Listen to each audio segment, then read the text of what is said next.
Because we live, bitches! Coming soon to this theater.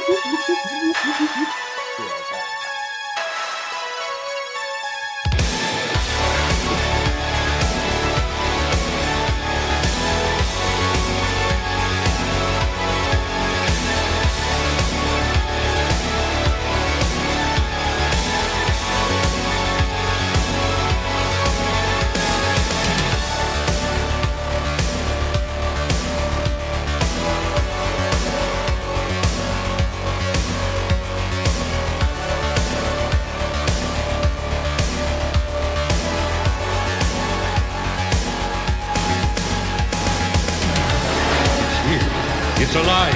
It's moving. It's coming this way.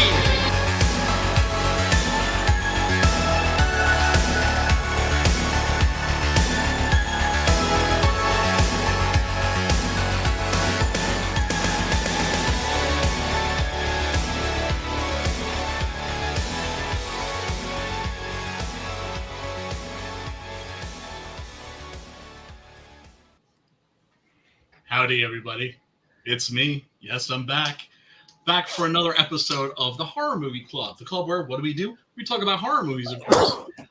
This week, we are talking about Assignment Terror from 1970. This is actually, I believe, the second Paul Naschy movie where he plays Valdemar Daninsky. Now, who's Paul Naschy? Paul Naschy was basically the Spanish Lon Chaney. He played a werewolf, Valdemar Daninsky, I think in something like 12 movies. He also played the Frankenstein monster, a Hunchback, Phantom of the Opera, the Mummy. I mean, you name the horror character, Dracula. You name the horror character, he pretty much portrayed him at one point or another. Really interesting, really fascinating figure. Tonight's movie is very wacky. It is kind of like, the best way I could describe it is, it's kind of like a Spanish version of House of Frankenstein, which was the first of the Universal monster alleys, you know, where they took Dracula and the Frankenstein monster and the Wolfman, and they threw them all together to have, of course, a big monster rumble. And it's actually also a lot like Plan 9 from Outer Space. The plot is actually very much like Plan 9 from Outer Space in some respects. And then it's also a little bit like Destroy All Monsters, where aliens come from outer space and they're like, well, we gotta take over Earth. Well, how are we gonna take it over? Well, first let's just fuck it up by just turning its monsters loose, and that'll soften the human race up nicely. But this is a fun movie, and you can watch it for yourself by clicking on a link, on the link below in the description. It will take you to an absolutely free, 100% free, unedited version of this movie. And it's actually a pretty sweet print that's on the YouTubes that I linked to. But anyway, enough of my yakking. Let me bring on my boy, ya boy, Matt. What's going on? What's up, man? How you doing? Son, I'm doing okay. I'm doing okay. Look what I got. Oh snap! Damn, I'm jelly. You know what else I'm jelly about? You got that Deathstalker 2. I went to go pick it up yesterday to do a review of it, and he's like, "Yeah, it's not out yet." I'm like, "Oh, that's funny because my buddy over in New York, he has it." Yeah. And I was, he's like, "Really?" And he's like, "Oh, I thought it was Deathstalker versus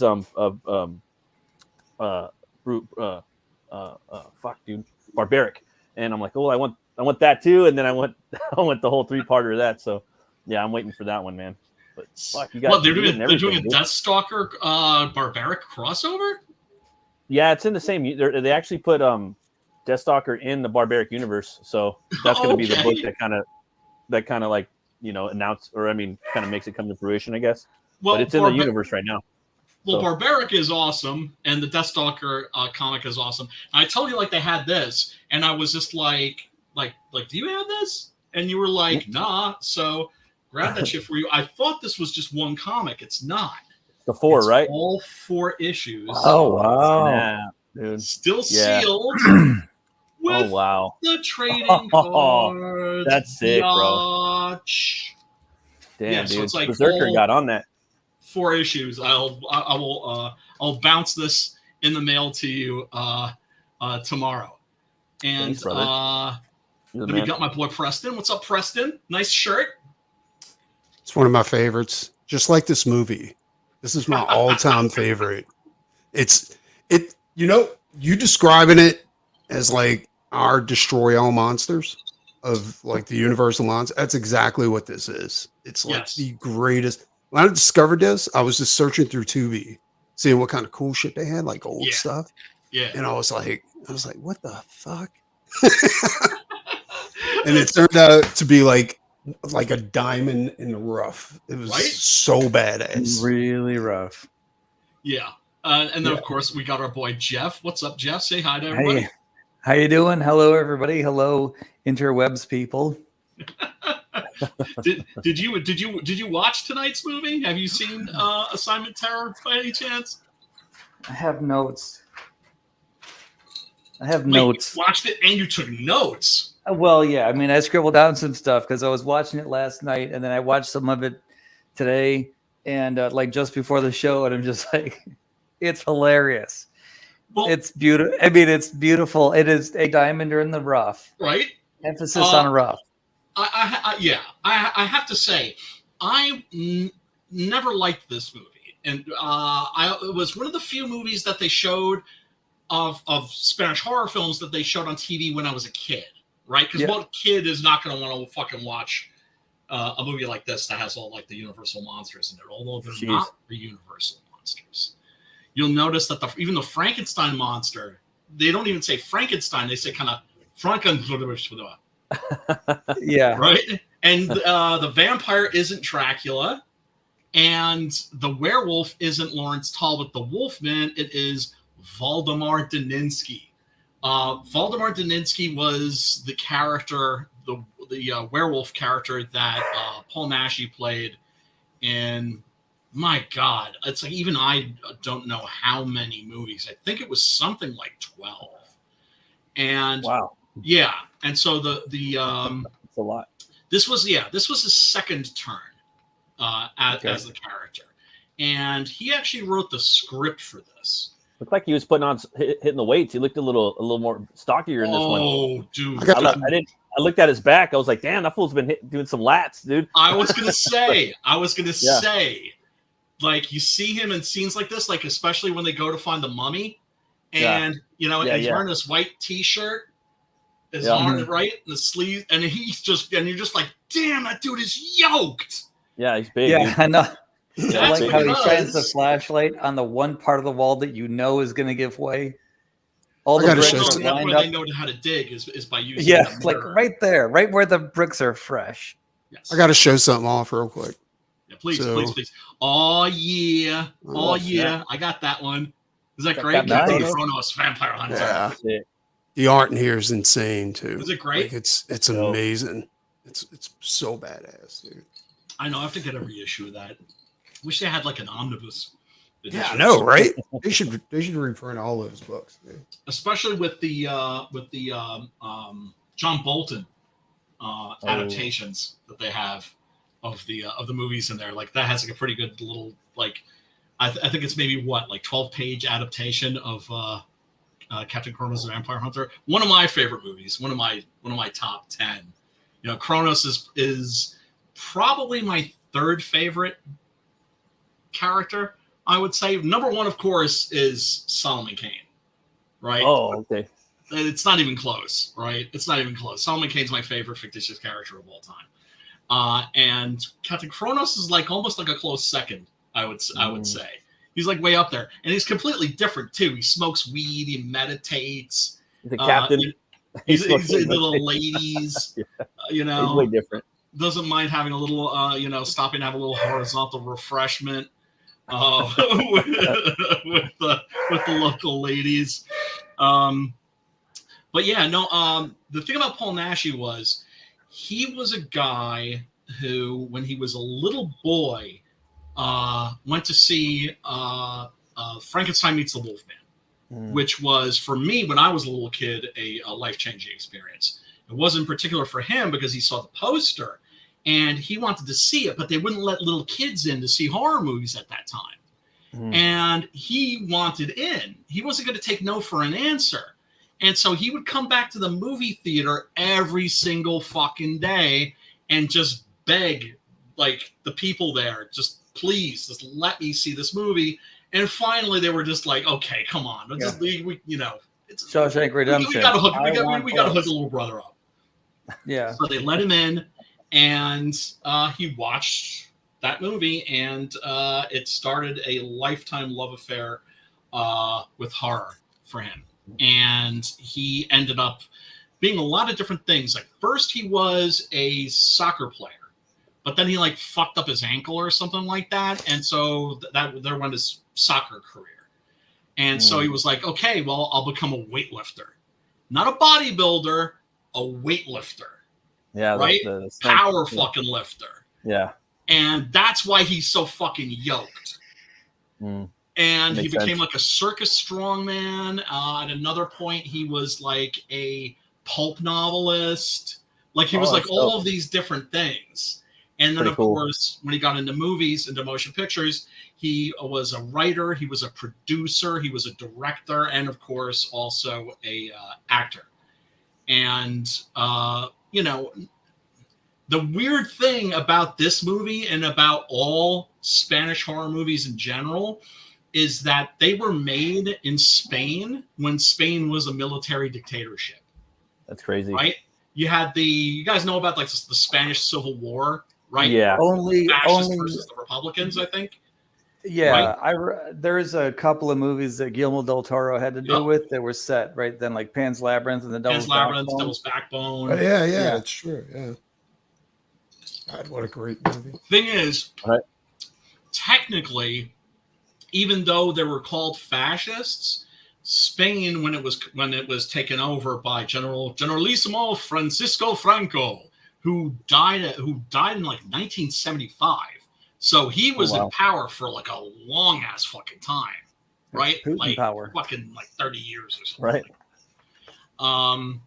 It was very mellow for a dictatorship. I remember going with my family to Madrid when I was like a little boy, and it was, it felt like, it didn't feel like a dictatorship at all.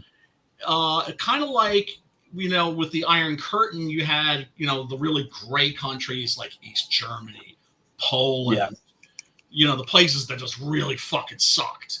And then you had like Yugoslavia, which had nude beaches and softcore pornography, right? Where it was just kind of mellow. And I guess the Spanish culture was just kind of mellow by nature. I mean, they've got siesta there. Yeah, right? During the day. That's pretty awesome. Yeah, which is basically about having sex in the afternoon. Well, that was about. I'm keeping it real. It's like nap time? No, that's like time for some loving. Is what that's really about. That knocks you out for the second shift, man. Yeah, right. Come back from lunch, you're like, I don't want to do a damn thing. I've already done everything I wanted to do. Who always wants to just bust a nut in the evening?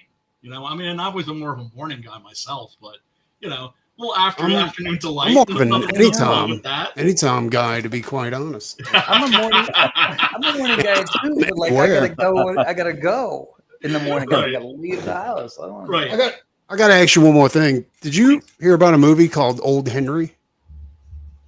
Old Henry? No. Yeah. No. I didn't either, but I seen it recently, and it's about Jesse James. Like, nice. Everybody thought he died, but he didn't, and he's retired. Yeah, dude, it's fucking awesome. I was like, this is insane, dude. Is this new? It came out like 4 years ago or something like that. Okay, that's new. And I was like, yeah, pretty new. Yeah, but there's so many movies like that I haven't even heard about. And they're like, I've been like, every now and then there's this thing called movie spoilers. It's a YouTube channel, and he'll come on and the title of his videos is, man dies from caterpillar in his brain or something like that, right? And you're like, RFK. I have to hear this. And so he posted something about like Jesse James. And I was like, holy shit, let me check this out. So I watched the video and I was like, dude, I got to see this movie. I was like, where the hell have I been? It's funny to say that, man.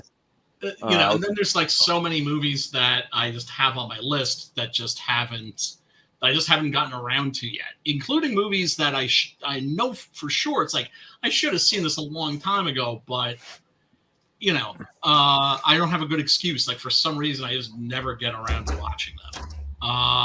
But yeah, let me introduce a little something here. Made a little video for the week in horror. I do need to get into the week in horror because there is some pretty cool news. They're making a Young Guns 3, and I heard about that. Yeah, it's based on a diary by Billy the Kid that allegedly he lived, and it's like one work of fiction or possible. Billy the Kid's coming back hard, dude. Yeah, he's trying to make the movie, and Lou Diamond Phillips signed up, and one other of the other two, I think Christian Slater signed up. They all died. Wow. Yeah, they're going to try to work it in somehow. They said. Did you know Tom Cruise was in Young Guns? I know he was in. Yeah, he was, but nobody knew it because he was like one of the bad guys. He was. Oh, was it just like a cameo? Like he was just like, I want in on this. Well, they said he was on set doing like Mission Impossible or something like that, some crazy shit. And he went and walked over to their cast where they were filming at. Yeah. And the director's like, hey, you want to be in the movie? It's like he's in there. Yeah, he's got a mustache and everything. Yeah. I think he shoots the gun. That's cool. Let me see. Where the hell did I put that? But I'm excited for that. Yeah, me too. I guess there's 4 werewolf movies coming out. One of which is called Werewolves Year 2, and it's basically Werewolves meets The Purge, and it actually has Frank Grillo in it, the guy that looks like Frank Castle, and he's going to be in it. And it's basically the town fucking every how many years there's like a massive like lunar moon full moon, and the whole town turns into werewolves. And then the people that are like new to the town and like visitors or whatnot, they just get devoured, And it's supposed to be like the best werewolf movie since The Howling, they say. When is it supposed to be released? Like this year or next year? That one's coming out this year. There's also another one coming out this year with there's also The Wolfman coming out this year, the remake of that. Another one? Oh, I'm loathing that. Yeah. I don't know if they can do better than the. I'm not excited about that one. No. And there's also another one with Kit Harington coming out where he's like a 7-foot werewolf from Game of Thrones, Jon Snow. Yeah. That one. And then later next year, there's one called Big Bad, which is a werewolf coming out, a movie coming out where like it's like a family taking on a werewolf. I don't know. But I can say the vampire movie Abigail was fucking awesome, dude. That shit was like, oh yeah. I've heard that's good, but it's also one of those movies where it's like From Dusk Till Dawn, where it's like it's supposed to be a surprise that she's a vampire, but then all the advertisements. It happens right in the beginning of the movie. Yeah. Oh, okay. All right. Oh, wow. I see. I haven't watched it yet, so I've seen it. It was good, dude. It was a really good movie. That's what I keep hearing. But I see a Wolfman review starring Ryan Gosling. Is that a thing, or is that old? And he's producing it. He's producing it. He wanted to act in the movie. They wanted him to act and direct it, and he said, "Fuck that," but I'll produce it. So that's basically what happened. That's the one. That's the one coming out with the. I think Blumhouse is doing it. We'll see though. We'll see if it sucks or not. I'll check it out. It's by the guy that did that fucking awful piece of shit version of The Invisible Man. You know, the version of The Invisible Man that doesn't even have The Invisible Man in it. You just the suit. Trashed my hopes. Right? The thing is, it's about a family that's being stalked by a werewolf. So it's not even about Lawrence Talbot. Come on, dude. Yeah, that Invisible Man movie, like they should have called it something else. It's like a psychological, like stalker movie. Else. It's really good. It's really good, but as in a Invisible Man movie, that it is not. No. I like the one with. Not. I thought the one with Kevin Bacon was good because it went into the psychology. That's like the spiritual sequel. Hollow Man was the shit. Yeah. Josh Brolin. Yeah, I mean, that's Verhoeven, you know? Verhoeven's that was his? Verhoeven was a fucking ringer, man. Yeah, I didn't awesome know poster. that was his. It didn't have the same tone as like Starship Troopers or anything, because I guess it wasn't a satire. God, I hated Starship Troopers. I know, me too. I thought it was great. Yeah. I love that movie so Yeah. I much. know it has its. My it has wife- its my I defenders. love that movie. Agrees with you. Your Chris. wife liked Starship Troopers. I Most- thought Starship Troopers was great because I mean, I Most understand, women like, liked it because of I the I like star. Starship Troopers the same way that I I like like Denise Richards back then. the Batmans that were like the advanced, like the new versions of the 60s Adam West Batman. You know what I mean? Right. Like they were Batman stupid. 89. Yeah. Anyway, Yeah. I mean, that movie has its defenders. I am not one of them. I mean, first of all, it's like you make a Starship Troopers movie and there's no Yeah. MI armor. What? What? Because that's the most memorable image from Starship Troopers. The Heinlein novel is the fucking MI armor. These guys fucking basically marching around in these suits that make them look like armored gorillas. Yeah. With jetpacks and laser guns and all this. I imagine all it's this something cool like shit. Front Mission. I mean- like front Mission, where like the guns are so big that the arms have to be jacked up like this, and the head's like so low. Anyway. Yeah, I mean there are even interpretations of that armor that actually look kind of like shaped kind of like a gorilla, because that's how Rico describes the MI armor. He describes Speaking of armor, it makes it look like an armored gorilla. Speaking of armor, like have you guys checked out any of the Warhammer like shorts? Yeah. Like the Oh my they're God. fucking crazy, I dude. know. They're so badass. I The know. Death Angels, like they had one about they're like, oh, I hope they send the Death Angels coming. They just murder everybody, dude. Yep. I was excited for that show, man. I was really excited for it. I'm stuck to that Yeah, cancer. I wasn't, just because I knew it wasn't going to happen. Yeah, I was like, just yeah, there's no watching way. more of the cartoons. I don't really care about the show. I was like, Right? this is gonna be No, I would love to amazing. see an animated series, but the thing is Henry They do. Cavill is done. He is Yeah. done. They He's have an doing- animated series. They have a bunch of them. Finished. They hate his Yeah. guts. Yeah, They he's hate his guts. he talked too much shit about things should be the way they were originally intended to be. Right. And not. Right, because he's a He's fan. like, so Witcher season 4? No. He just won't go along to get along. You know what I'm saying? Exactly. That's why he So needs you know to- what? Maybe he needs to be out. Yes. right? Yeah. You better pack Absolutely. his bags and leave. Toxic Yeah. gamer bro. Well, that's He was what I'd using want all from this my toxic Superman, gamer to be bro, quite like, honest. language and slang. That's on the the exact way I'd want Superman to act, though. You know what I'm saying? Like, either do it right or fuck it. It's fucked up. It's fucked up, and it's uncool. It is deviant, and we do not want it. Let me see if I can bring up. I don't know if you guys have seen the new Alien trailer. Yeah. I'm excited for looks that. Dude, there's a lot of movies fucking coming out I dope. want to watch. Like, I still want to see Furiosa. I know everybody hates it, but I really like the Mad Max lore, Mhm. I mean, and I haven't what else seen coming it, out? but Beetlejuice. I want to see Beetlejuice. I want to see. I want to see Beetlejuice. Nosferatu. I don't want to see Venom. I don't want to see Venom. That looks stupid to me. Yeah, what the Um, fuck's going on with what that? else? They turn. I'll They watch have a it. horse that turns into Venom or something like that. Like, I I'm don't just want not to feeling it, man. Like, I'll watch The Crow just because. I don't know. I'll watch it on I don't want to see it, streaming. but I want. Maybe. I'll see it Yeah, on. I'll pay I'll see it on $5 to go watch it. streaming. I'm not going to the movies. Right, to I'm see not it. going to. I'll pay No way. I'll pay No way. $5. I mean, it looks good, but if it wasn't Draven, but I mean, we've talked about it a much time. Dude, I seen Godzilla Um, -1, like again in English because they got the English version out. Is that the Is shit? it good? Dude, it is so badass. Yeah. I told everybody.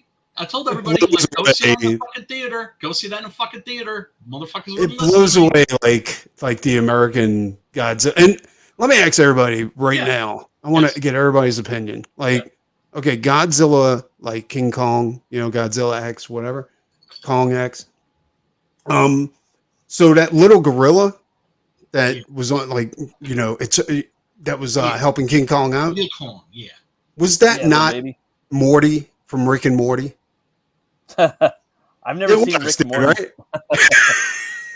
right? Dude, I'm telling you, I that think thing that's was the thing about modeled that. after Morty. It looked exactly like You're right. You might be. Well, here's the thing. The director of that, Adam Wingard, clearly was taking the piss, right? Like, that's a movie that's just watchable and entertaining just because it has just the sheer fucking crazy energy, right?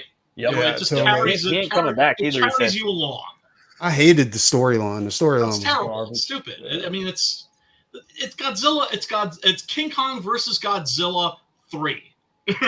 Right? The only reason it was Really? watchable was because they had Fucking Godzilla. King Kong versus Godzilla movies? Seriously? No, you don't need all I liked that. it. It's not I thought it special. was dope. It's okay. It's not special anymore. It's all right. It's just like, to me, it's like when people are complaining about like Halloween Kills. I was like, what part of Halloween 13 do you not understand? Plus, I don't think I like he had the whole- a all the work. clue of Like, how lower your Godzilla was supposed to expectations. move. You know what I'm saying? Like, Godzilla didn't move like that. He's not supposed to move like that. Oh yeah. Here's he the moved. thing. The only true Godzilla is Toho Godzilla. I agree Boom. with that. The American there. Godzilla is not fucking Godzilla. No, that's Now- that's It's like American a Godzilla. it's like a Whatever. Big Mac. American Godzilla is like a Big Mac. It's like McDonald's. You know what I'm Now saying? look at this. It's quick and easy. It's a Royale with cheese. Now, It's a now, Royale Matt, with cheese. Matt, do you want to get one of these for your kids? You think? Oh man. Isn't Yeah. that sick? Yeah, pretty sick. Mezco's releasing a fucking 18-inch Art the Clown plush. You know, I was looking on Temu.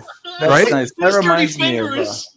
I was looking on Temu and AliExpress, and they have Art the Clown all over that motherfucker. Dude, he's huge. The action figures, they got posters, they got blankets, they got He's the all new that shit. shit. He's the new shit. He's the new Freddy Krueger. He's the He's the new- new yeah. Jason Voorhees. He's the new Michael Myers. He is like the new slasher icon. Dude, have you seen the trailer for that new slasher movie? It's pretty big right now. The one where like it's behind him the whole time, where he's murdering everybody. You should be getting like prompts for it on your phone, like if you're on Twitter and YouTube and shit. But and it's filmed like it has that camera view, like Arkham City, you know, like bottom left hand corner of the camera. You're behind the person walking, you know. Well, you're behind the killer, and he's like Jason Voorhees, and he's huge. He's just like Is that the one where he's wearing like a burlap sack or something like that? Over his something, head? yeah, something. I was I like, keep yeah, hearing he's great got all things these- about that. Yeah. What was it called? The Killing Time? Or no? I think so, Uh, something like that. I got to check it out Ah. though. But I was just like, yeah, that shit sounds pretty dope. You gotta check it out. Horror. Look, it's the best time ever to be a horror fan. Like it's not even close. Horror is right now bigger than it's ever been. That means, of course, Oh, you're for gonna get sure, a lot bro. of shitty horror movies, but you're also gonna get a lot of dope ones too. Yeah, I plan on going to the movies a lot this year, like the end of the year. Me and the wife have been talking about it, so If the movie theaters are still around, the one that's by why me looks like that's it's why I'm probably going. closed. That's why I'm going, dude. That's why I'm gonna. Hey, didn't you say something about George Miller? Like the last Mad Max was written by like a feminist, co-written by a feminist. He wrote it with Eve Ensler, who's He changed is her a name to feminist. X, and That chick is that like played- a cock-hating feminist. That chick When I that say played the cock-hating main role. feminist, What's her I'm name saying again? Anya Taylor-Joy. The chick that played the one with, you know, that one that had a prosthetic arm. What was her Anya. name? Okay. Anya Taylor-Joy. That's who it was? The one from the Norseman and the Witch. Mhm. Or the Northman. Yeah, Huh. she's a good Yeah, actor. I she's- mean, that's who I'd pick to Yeah, be she in a is. movie. So that's not the one that is transitioning her kit, right? I don't think No, so. that's I don't Charlize. That's Charlize Theron. That's who. All right, that's who I thought it was. I thought it was Charlize Theron. That was She's her. taking she's an the active same role character. in. Okay. Yeah. Well, look. I was looking for that name Surprised too. People don't I was want looking for to that pay name, to dude. see a Mad Max movie without Mad Max, and I'm certainly one of them. I was very disappointed that Max took a back seat. Fury Road. He Wow. was writing bitch in his own movie. He was. Yeah, that Yeah, was terrible. I to be honest, with Everybody you, I don't loved really that like, movie, and I was just like, I walked out and I was like, I thought it was cool. Like at the time, I thought, like I don't know, man. I'm just not really big into Tom Hardy anymore. He kind of gets on my nerves when I see his Well, it face. wasn't about Tom Hardy. It was about Mad Max. You know what I'm saying? And yeah, I mean, it was, he had he basically had a cameo. it was Well, like you know what's- he was like a bumbling idiot throughout the whole movie. Yes. Like he wasn't. First hour, he's a bloodbath. He wasn't a badass, Chained you know? up we and got muzzled. we got Hart Fisher in the back. He's trying to you come know in. the fucked up thing about Mad Max Fury Road was like, dude, this world is fucking dope. Like it really made me think. Like, It is. Fucking Yeah, it Max was is dope, cool. but It I don't- is. I don't George just, Miller's a Max genius. is cool, but fuck Max. The whole world's fucking dope. Like I like Immortan Joe, Demetrius, Like he's all right, but the world, Max, you know, though it's so it's the call mad, it, you got to it's call the it. Don't get me mad- wrong. I like the movie. I thought the movie was badass. Like like you said, the world made up for. Oh, dude, that's why I want to go see the new one. And It's I heard a like technical marvel. It's Yeah, a all the technical stunts were achievement. practical. It's cinema. Like the new one. That's why I want to go see it. I heard there's a little more CGI, but like seeing Homeboy with the two like chariots on Harleys and shit. And, cinema and like theaters are closing, so you know, and he really wanted he really wanted to make The Wasteland, which is the prequel to that, the whole story of Max with Tom Hardy. That was which the next is now movie not going to happen because Not he made gonna a happen. fucking Mad Max movie without Mad Max. Dude, I was looking for that chick's name too. Like they don't have her like listed anywhere for the story or the screenwriting So for Fury stupid. Road. She's not even credited Eve at all. Ensler? Oh, No, she's yeah. not. She's not on. She's not on. She did change her name. She did change her name. I think she changed her name to X or V. No, she changed her name to V. Because I was looking on Wikipedia and IMDb, and I couldn't find it. I was like, that makes a lot of sense. So, That is Charlize Theron. That was in was in Fury Road. Yeah, Yeah, Yeah, the that first is- one, Yeah, that's what I was talking about. Yeah, like Oh, she okay. was. there. I think the other in girl there. has an arm too, though. The new one's the prequel, Preston, of that character. Huh. Okay. Furiosa. No, I It think takes that's place- why they picked Charlize Theron. It's because Right. yeah. Like, There's even an she's- interview. she's huge. She's really woke. You know what Yeah, I'm saying? and she was like, "Can we do Furiosa first?" He's like, "No, we can't do that. We're doing this movie." He's even said it in interviews, you know. Nah. He's like, Never. you know, and she tried to It's come stupid. back, and he's like, "Yeah, we can't de-age you. It looks whack." He said we tried to de-age her and everything. It didn't look good. Yeah, it's like I watched all these interviews Fucking with him. It's excuse. pretty funny. Yeah, no, I mean, people would love to see Old Man Max, right? Yeah, I Dude, would. that'd be Everyone- amazing. Same way I would most love to people see would be. Old Man fucking Snake Plissken, right? I don't think of these people, these characters, as being, you know, the actors being too old to play them because it's They just should- like, you know, they should just take make a them note from, older, meaner and nastier. They should take a note from like Sylvester Clint Stallone's playbook because Yep. he's all about like making Rambo like old man Rambo. You know what I'm Clint Eastwood saying? did it Like, for like 20 years. Clint Eastwood did it for like 20 years. He like casted Sure like did. his 80-year-old ass as like a 50-year-old in like Blood Work and you know all these movies, Yeah. dude. You know, and they were fine. There was nothing wrong with them. You know. Yeah, let's see. I just dropped a link, and it is about it's an interview with Eve Ensler about how she helped turn Mad Max Fury Road into a feminist action film. dumpster fire. Dumpster fire. No, it's not a dumpster fire. I know. I'm It's just fucking astounding. around. Right? It's a remarkable achievement. I have always admired George Miller. Just Ever since don't I was a go- little kid, you have to understand this. I became a Mad Max stan when the first movie came out back in like 77, Yeah. 78, I think it was. Right. And it was this huge hit all over the world, everywhere in the world, except in America. So I was reading about it in my Monster magazines. And finally it was on HBO, and I watched it, and I hated it. But then it came on Ooh. again, and I watched it again, and I watched it again, and I watched it again, and I watched it Napoleon again. Dynamite did that to me too. But my question is Fury Road better or worse than Furiosa? Is I don't know, I haven't Furiosa seen Furiosa. is Furiosa don't know. better because it has a I woman hear as it's the not. lead? Everyone says it's not better. They both have Honestly- a fucking male lead. But I'm gonna Mad check it Max out is and I'll not tell the you. main character of Mad Max Here's- Fury Road. It's Exactly. not. Here's the thing: like if you went to go see Fury Road and you was like, "Oh, cool, I'm gonna get to see Max again," Yeah. then you're gonna be really You'd be fucking disappointed. pissed. And I was pissed. And I liked it because of the like fucking Matt said, the world made up for all of that shit. You know what I'm It's saying? remarkable. Like, Well, dude, like It's- Immortan Joe, like I'm sorry, but he's a fucking No, warlord. it's great And stuff. then It's Demetrius, great he's a stuff. fucking warlord. So like they're It's great kind of stuff. they would use But- him as toilet paper probably. dude, when he sprayed that dude in the That's right. face with chrome spray paint, I was Yeah. like, "Oh yeah, that's badass." I mean, The he's a fucking bloodbag. guitar player with the fucking flamethrower. Yeah. That Oh, dude, that was shot fucking of the- amazing. As the camera Call it the comes around, and wasteland. you see the Call it the fucking wasteland. flames coming out of the guitar, and you see like the armada of vehicles. No, dude. Look, I'm a car guy. I'll tell you straight the fuck up. Like, it was like the greatest thing ever for me. Yeah. And But I would gotta watch it tell you, all the time. like, if you went there to see Mad Max, Nah, you're gonna I be did. disappointed. Dude. Yeah, he got which I cucked did, a and lot. I was He got pissed. cucked a lot, and not only for like the feminist shit, but they made him a fucking blood bag to fucking for Nicholas Holt's character Nuck. he had to fucking keep transfusing his blood so to irradiate the blood so he could have fresh blood from Max. Right. And he had him plug Like into the movie, and Max in there with the Bane mask on, like the muzzle mask. Like I said, Mad Max riding bitch. Yeah. He's like, you look good in that Bane mask. Riding I got another bitch. mask to slap on you, dude. You could be in my bitch in this one too. This was not your Mel Gibson Mad Max. Not even close. No. Alien Not even Romulus. close to it. And they even changed his background. They changed his origin. It just the first two Mad Max movies are two of the best movies ever made. Two of the best movies ever made. Am I imagining this? But when she told him to do something, and he goes, "My name's Max," and she said, like, "Who the hell cares?" Is Probably. I remember that, right? To be honest, I don't remember, Preston. Like, because I saw the movie and I was just awestruck. I fucking loved it, and I was like, I don't want to watch this for a long time because it was so fucking good.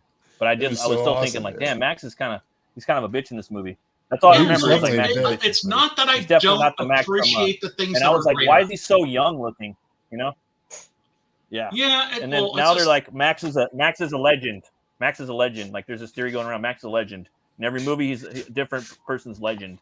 I'm like, I don't like that. Simple. I mean, it's cool and all, but it's too simple. It's very simple. It's very simple. George Miller did not want to make more Mad Max movies, but he had to use the Mad Max name to get the funding. Sell the movie. Yeah. All brand recognition. To sell the movie. And so I went to Fury Road, and everything that you guys pointed out that's great about that movie, I acknowledge. But for me, personally, as a Mad Max fan, since I was like a little fucking kid, baited and switched.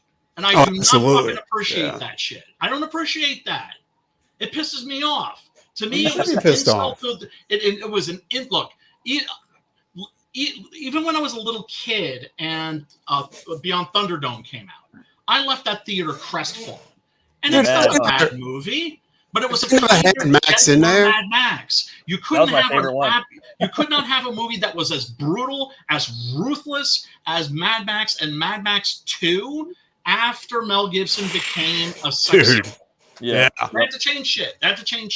I'll be straight. If they would have said, if they would have left Mad Max out of the whole movie, I would have been fine with that. Yes. You know what I'm saying? It would have been better if they just got rid of him and call him Matt or something, Mad Matt. And just like, dude, just put the muzzle on him. He's like, I'm Mad Max's little brother, and like it wouldn't even have been that bad. Yes. Right? That's why my hair's so like even so that, gray and I don't look like him, and I'm always puckering my lips. They could have called him Waggle Fu, and I would have been like, I'm cool with that. They should have done the gender switch in Fury Road and said just call it Mad Maxine, and then they would have been. Yes. Yeah, I mean, if they, I don't care. Funded, though. If they would have just said from the world of Mad Max, I would have been like, sold. Right. Yeah. Right. Yeah. But instead, motherfuckers had to bait and switch me. Now, have you guys seen this new Alien trailer? Oh yeah, looks good. It looks fucking dope. It looks like a fucking another movie I want to see. It was supposed to be a show, right? And then it just turned into this. Yes. And I guess it's Fede Alvarez, the guy that did the Evil Dead remake, which, by the way, is superb. I know some people don't like it. I actually refused to watch it when it first came out. But then my friend Chris, much love to you, Chris, if you're listening, was like, he's one of those people whose opinion I generally value. And so he was like, you really should check that out. And so I checked it out, and I was really impressed with it. Like, I feel nowadays, like anything that's like semi-tentpole, it's going to have some form of like modern woke agenda in it. So it's just like, all right. Yeah, don't fuck. Yeah, that's why it is what it is. So it's like, I don't know. I'm not going to not watch movies because of that. Unfortunately, that's fine. I'm looking for some shit, but it's like, dude, when it's crazy, like mad, like in your face, then it really pisses me off. Matt, some of it's brother, man. Nobody's judging you. Oh yeah, I know. Nobody's but like, I think that the newer one, the latest, that one had more. That one was way more like feminist, like pushing, and I don't know. Covenant, weak, but I still liked it. No, the Evil Dead Rise. It was still dope as fuck. I like the Evil Dead too. I thought it was badass. I liked all of the Alien movies. I don't think there was ever a bad one. What Me, about anyway. what about Covenant and what about Prometheus? Did you like? Dude, those? they were the best. Like seriously, I, I was like, everybody hates them. You know, like, nah, dude, I'm always the oddball guy that likes it. You know, and I'm not one gonna of those say no, guys I don't like that it. know. Like if you can explain all that shit from the first movie, I want to see it. You know what I'm saying? Yeah, A lot of people are Aliens. like, I don't need an explanation. Now check this out. Aliens was my favorite just because Sid Mead had a lot to do with the way the ship looked. Ron Cobb had a lot to do with the Nostromo. Yep. Prometheus Mobius was also beautiful. designed the spacesuits. Yeah, but I mean the ships are always that's my thing. That's my your domain. That's all. Yeah. That's your stuff. That's all Giger though. Like, no, well, the aliens and alien the alien ship were Geiger, but Ron Cobb did the Nostromo, a lot of the interior stuff. Sid Mead did a lot of the interior stuff, make it all blue collar space shit, trucker shit, right? Yeah, right. Yeah. High the tech Sulaco, I mean, the Sulaco at one point it was all like bulbousy and everything. James Cameron did the drop ship though, and he came from model making before. Dude, he have was you seen director. his book? He did.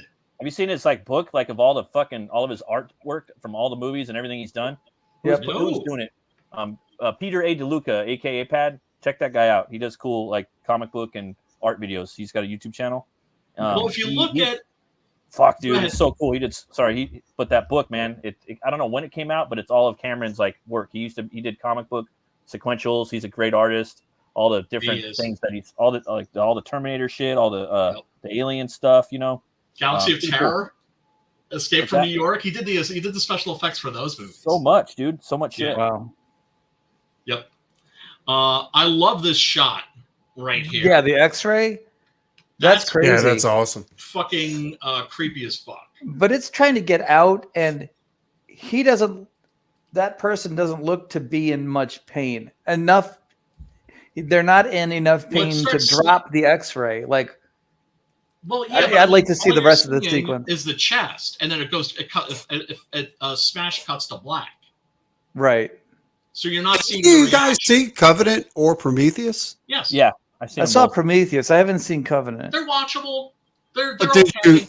Did you like the one where she had the alien extracted from her belly, like from the medical machine? Yeah, that was Prometheus. I like them right? both. Most people hated those movies, man. I like them both. I like alien sequels. They're shit. Yeah. But as just like gooey, goopy, fucking like sci-fi horror movies, they're fine.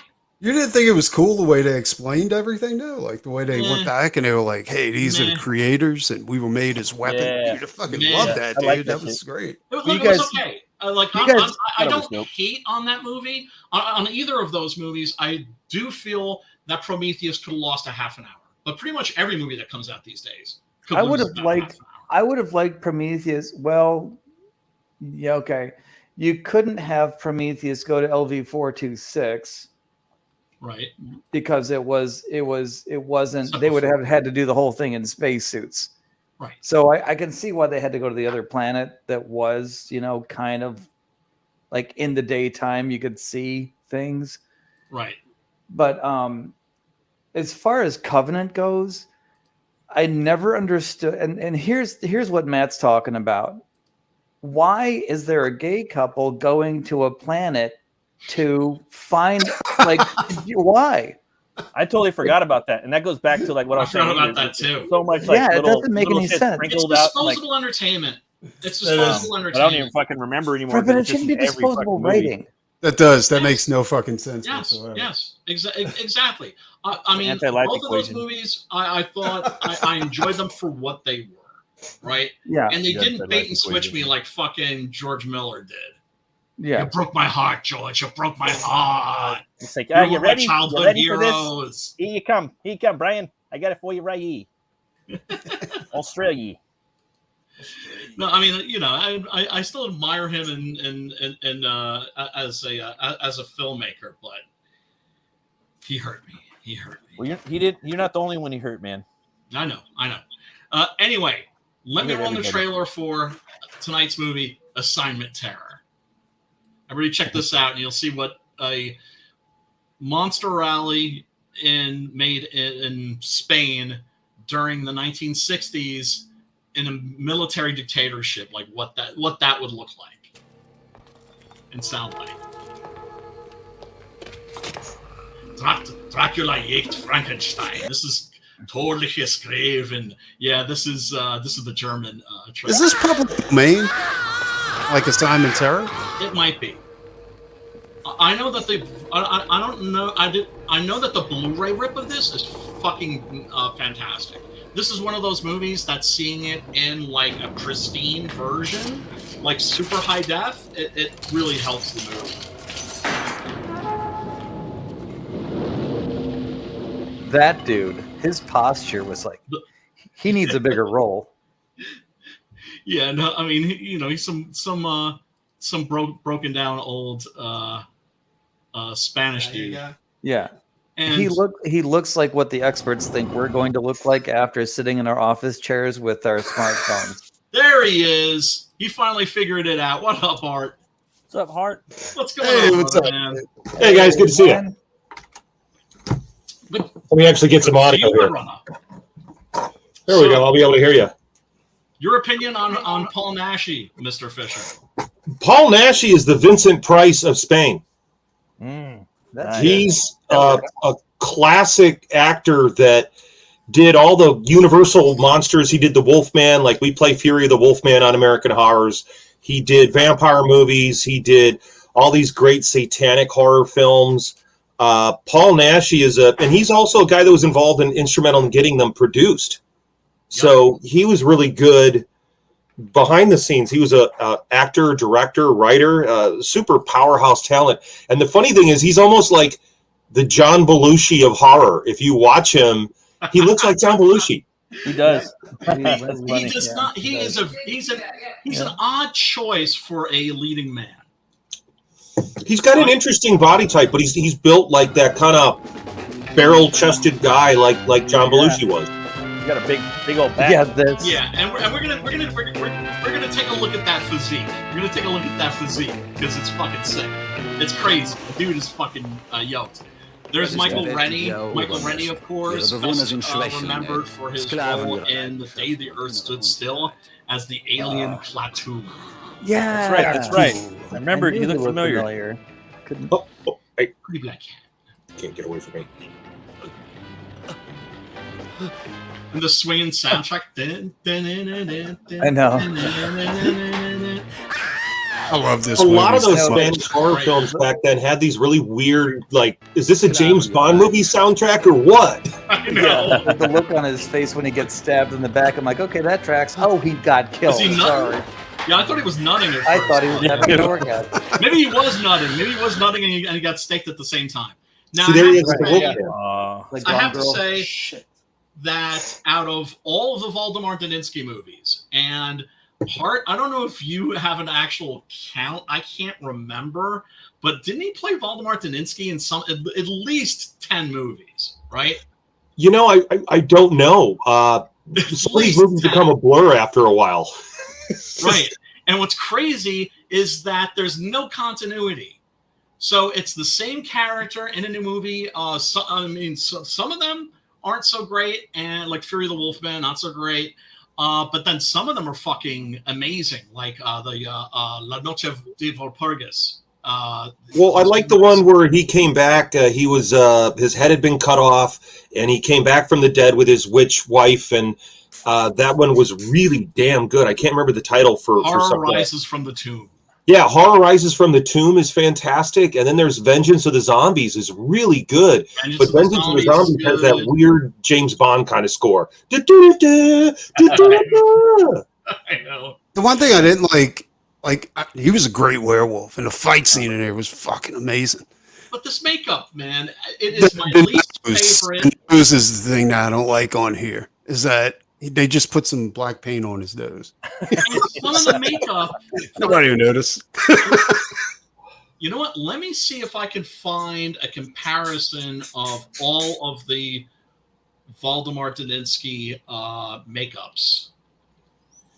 Because you know, that's the first time I ever even heard who the guy was doing the makeup. I was always interested in tracking down Paul. And how do you say his last name? Is it Naschy? Naschy, although his real name was Jacinto Molina. Okay. Jacinto Molina. His son, Sergio Molina, is very easy to get access to on Facebook. I've been wanting to do a Voldemort Daninsky versus the Blind Dead comic for forever. Yeah. We played the Ghost Galleon. We played Ghost Galleon on American Horrors. Dude, I'm sorry. What'd you say? We played Ghost Galleon on American Horrors. I really love those Blind Dead films. Yeah, one of my favorites. I mean, I think maybe the spookiest of the four. And Nashi actually wrote the screenplay to a unofficial Templars movie. Really? Yes, and I can't remember the name of it, but it was disappointing. It's like it's a mystery story, and at the very end, the Templars show up, and it's just like, come on! In the first fucking 15 minutes, you got to give me some fucking Templars. Yeah, I really think that the Blind Dead movies is one of those series of films that people really got to go check out. They're so atmospheric. I agree. We did Tombs of the Blind Dead on here. Mm. Oh yeah. And I've been wanting Matt. See, Matt's cracking up because he knows I'm not going to rest until I see him illustrate the fucking Templars. There's something about Matt's art and the Templars I think that would go together, like fucking peanut butter and chocolate. Now, this is their version of the Frankenstein monster, although instead of saying Frankenstein, they kind of go Frankenstein. Yeah, and he's sleepwalking. Like, he's not even... Well, so bad. All right. This is deep shit. This is deep lore shit, okay? The reason why the Frankenstein monster is always depicted with his eyes closed or half-lidded, and with his arms out like this, right? Like, this is the Frankenstein monster as he's often depicted. Because he's sleepwalking? No. It's because he has Igor's brain. Oh, that's fucked up. It's because he has Igor's brain. Because that version of the monster only appears at the end of the Ghost of Frankenstein. Ghost of Frankenstein, most people have never seen because they never used to show it on TV when I was a kid. I only saw that movie when I was an adult, so I'm guessing that it wasn't part of the shock theater pack that went out to like TV stations across the nation, right?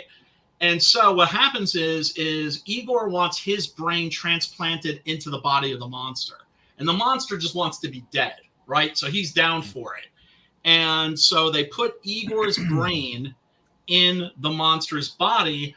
But then there's something wrong with his blood type doesn't match, and he goes blind. And so he's groping around like this. And for some reason, that became like the definitive version of the monster. And like, that was Bela Lugosi's Frankenstein, right? Where Bela Lugosi played Frankenstein? No, that was in Frankenstein Meets the Wolfman. And in the original version of that, Lugosi was playing the Frankenstein monster with Igor's brain in it, which made it genius casting, right? And they cut all of his dialogue out, so you don't know like is this the original Frankenstein monster? Is this a Frankenstein monster with Igor's brain? Like I said, this is deep lore shit. You gotta read a lot of monster magazines when you're a kid to understand this shit. I think that they copped out, though, where the makeup across the forehead is just like, well, that's where the makeup stops. We're just going to call that a cut line. This is where I would have to say to the folks at home watching, you'd be much better served watching this movie on the American Horrors cut, because HD is not a friend of this film. I disagree. HD is not a good friend. I prefer it on the American Horrors cut. I respectfully disagree.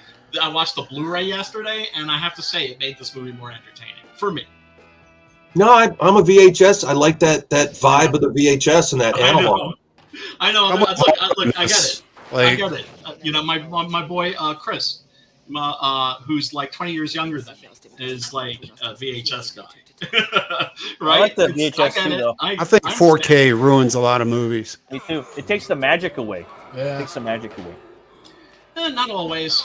Not always. It can enhance certain films, and this is one of those films that I really felt was kind of enhanced. But I mean, you know my stance. Every disc should have every version of the movie: 4K, 2K, DVD, Blu-ray, fucking VHS, grainy TV print. Right? Yeah, right. You should be able to just go click, click, click, click, click.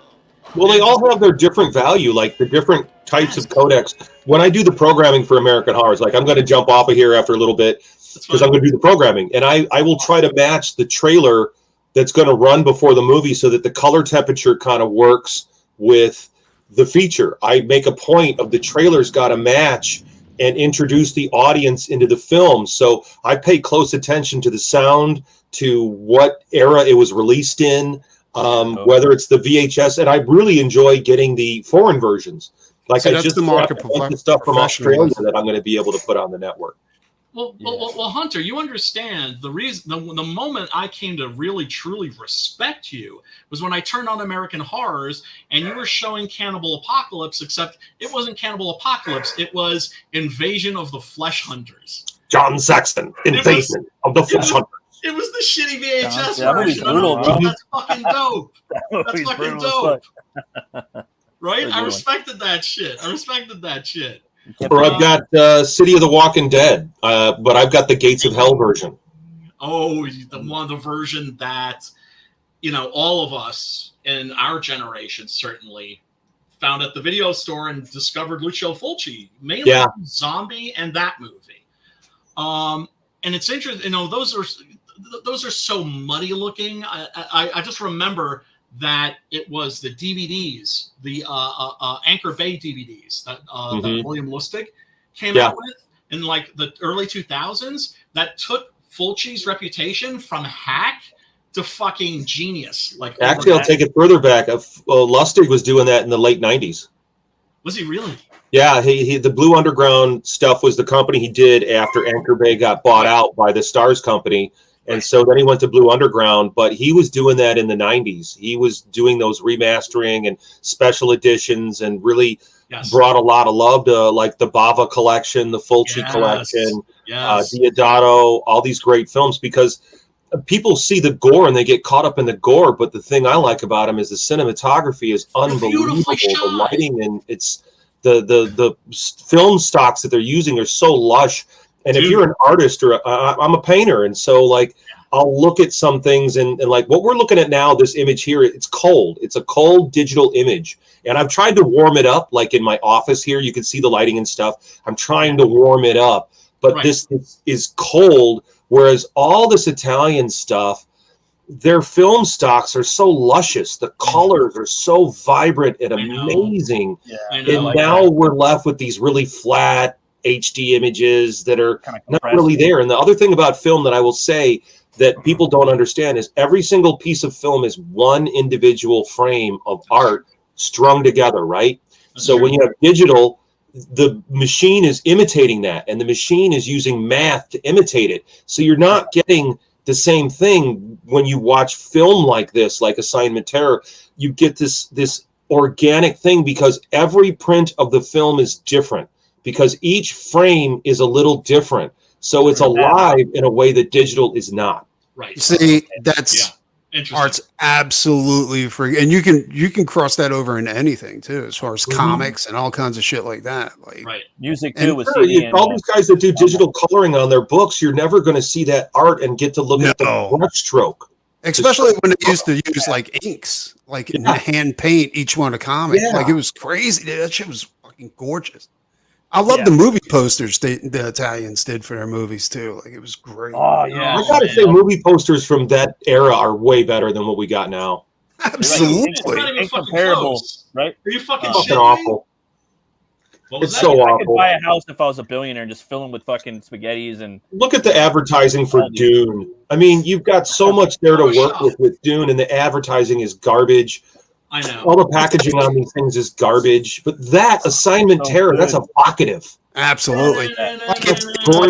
They fired Struzan because he cost too much, and they just went with like the cheapest, most generic form of movie posters ever. Just take a photo and drop some type on top. Well, here's the thing for you guys. Maybe you might want to start tracking this down, but there was a art collection I saw, and it was a book collection, because movie theaters across Europe would have artists paint original art for the posters. Oh, that's gangster. Yes. And it was something that governments did. They would pay artists after the World War II to actually keep them employed, and they would paint original movie posters for the theater. And then they just get throw that away, and then here's this other one, and Yes. that's what this stuff is. It's so gorgeous. Look at that. I know. One of the things I also like when we do the Spaghetti Western Jamboree, I love showing the posters for those movies because they're fucking gorgeous. They're these beautiful paintings. Mm-hmm. And in a gallery. There was a time when movie posters weren't hastily fucking thrown together in a cubicle by some dickhead using fucking Photoshop. Absolutely. Yeah. And I'm sorry, this looks 100,000 times better. Comics is going the same way, though. Comics has gone the same way. Well, let's say American comics have gone the same way. You know what? What do you think? I think AI is going to really hit poster art. So bad. It can't get any worse, dude. You know what I heard? The newest app they're working on is you come home from work, right? And you want to see a movie. You type in the app. You type in Hugh Jackman, The Shadow, directed by Brian De Palma, written by Oliver Stone, and then it generates it for you. And I want it in 6 episodes. I want it as a movie, and it'll fucking do that for you. The possibilities are fascinating. The possibilities are fascinating. Too much power, man. It's too much power. Right.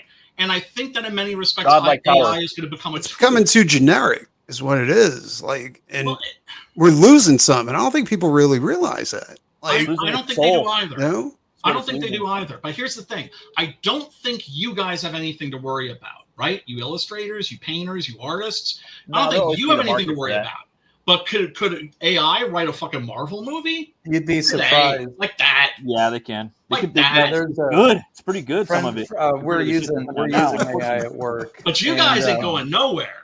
You guys are safe because the thing is... Wait a minute. Who mentioned they're using AI at work? We are. What's your job? What are they using AI for? Well, we're doing packaging.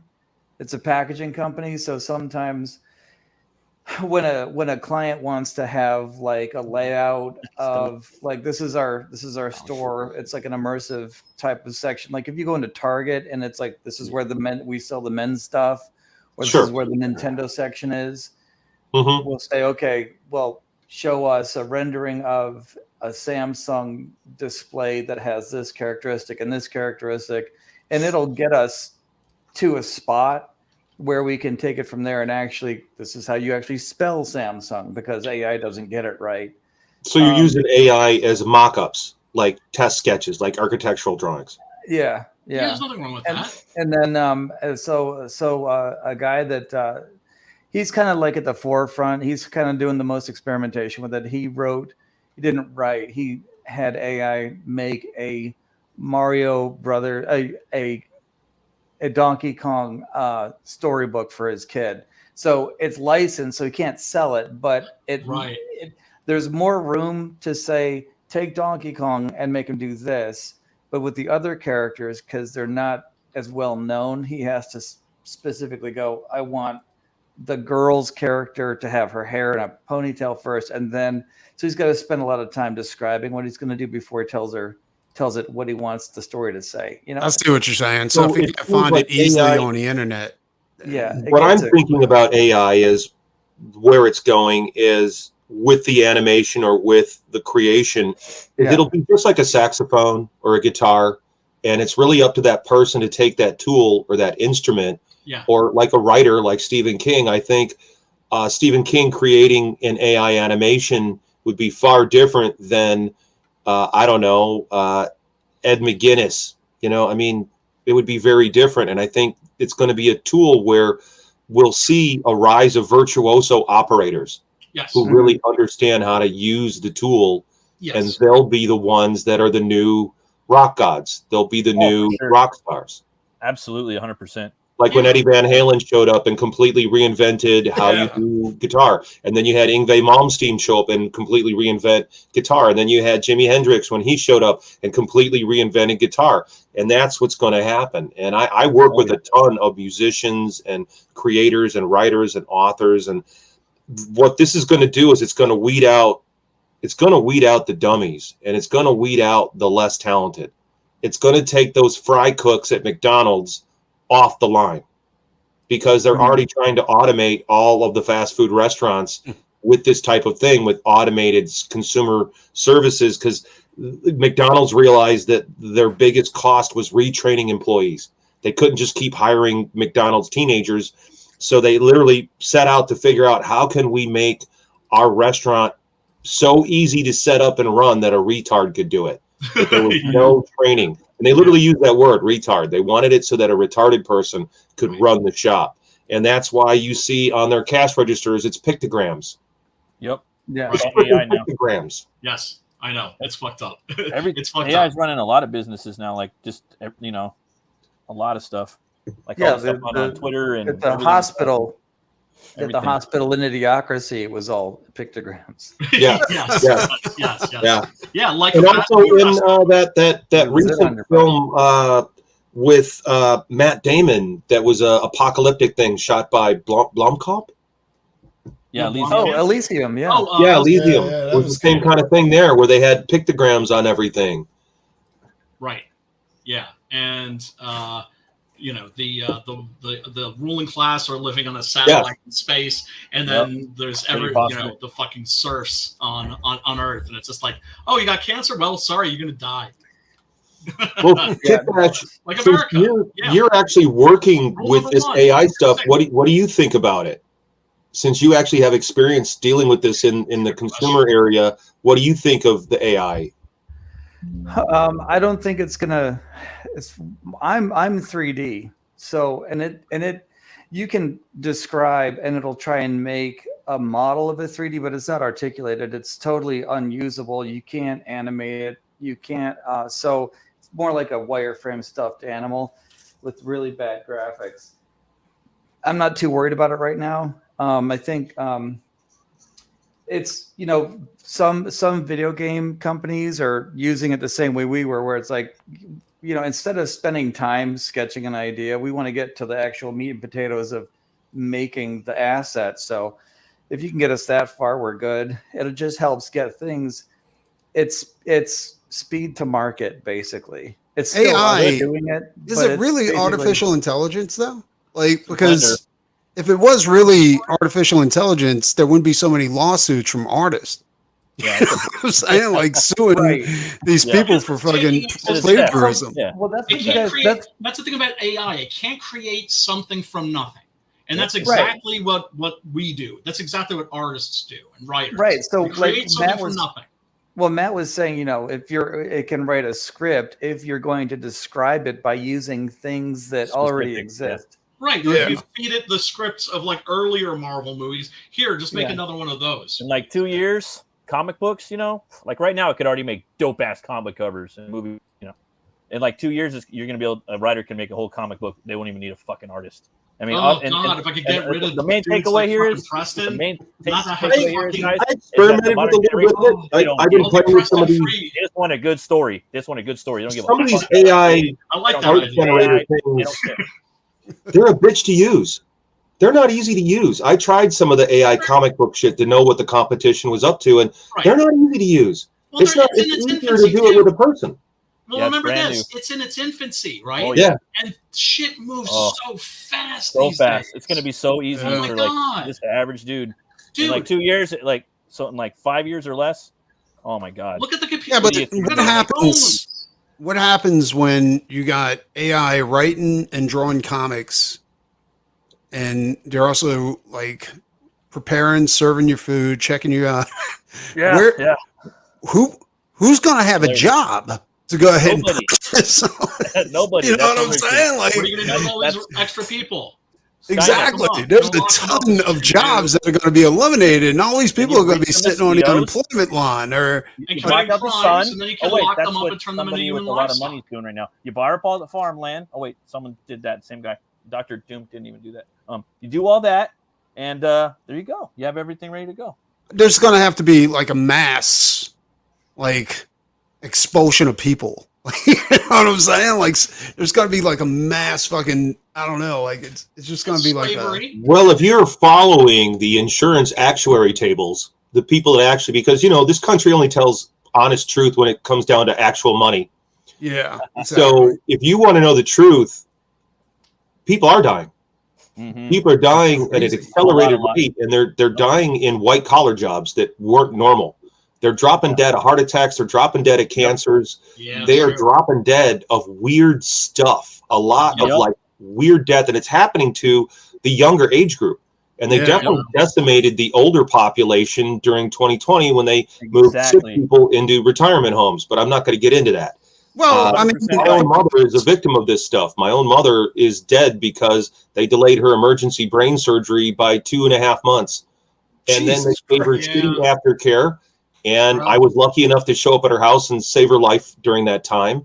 And she would be alive today if it wasn't for what went down and how they handled the care. And I was in the ERs and I dealt with that stuff during that time. And we're seeing a mass die-off.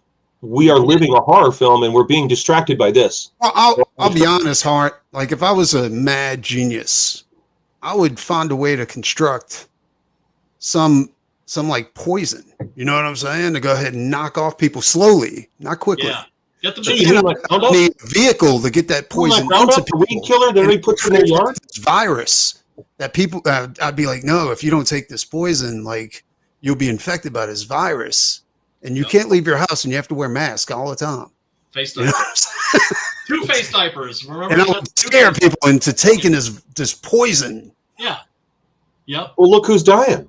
All the people that took it are dying. This isn't anything we're making up. I'm talking about insurance tables, like actual, you got to put it, because these are publicly traded corporations, you know, and this is about dollars and cents and money, and people don't fuck around with money. And the only time anybody seems to care about comics is when there's money. Yeah, no, they will literally kill your mother. Mm-hmm. Yeah, it's fucked up. It's fucked up. I mean, I know where Doc Salem's head is at. He's wearing the Misfit shirt. Yep. Hey, what's up with What's up with the? I don't trust the government. Man? I don't trust anything. I don't trust the medical industry. I don't trust any of those. No, you're right not to. Nope. You're right not to.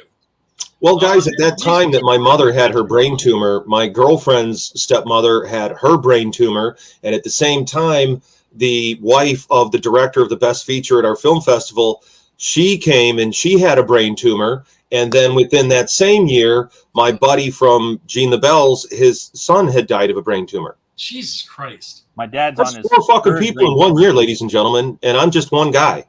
It's all planned. You know what I'm saying? Like, this is all planned. I know. Yep. I know. And there's a guy up there that we all know who his name is, and he's got a lot of money, and he's done worse shit than Dr. the Fuck Doom. You can't even write the fucking shit that he's been doing. Yep. I was going to say, man, I was on the Veronica Comics website, man. You can't buy any books off there. Do you guys know about that? No. Yeah, I was on. It's been like that for a while. So Glenn doesn't have his online store set up anymore?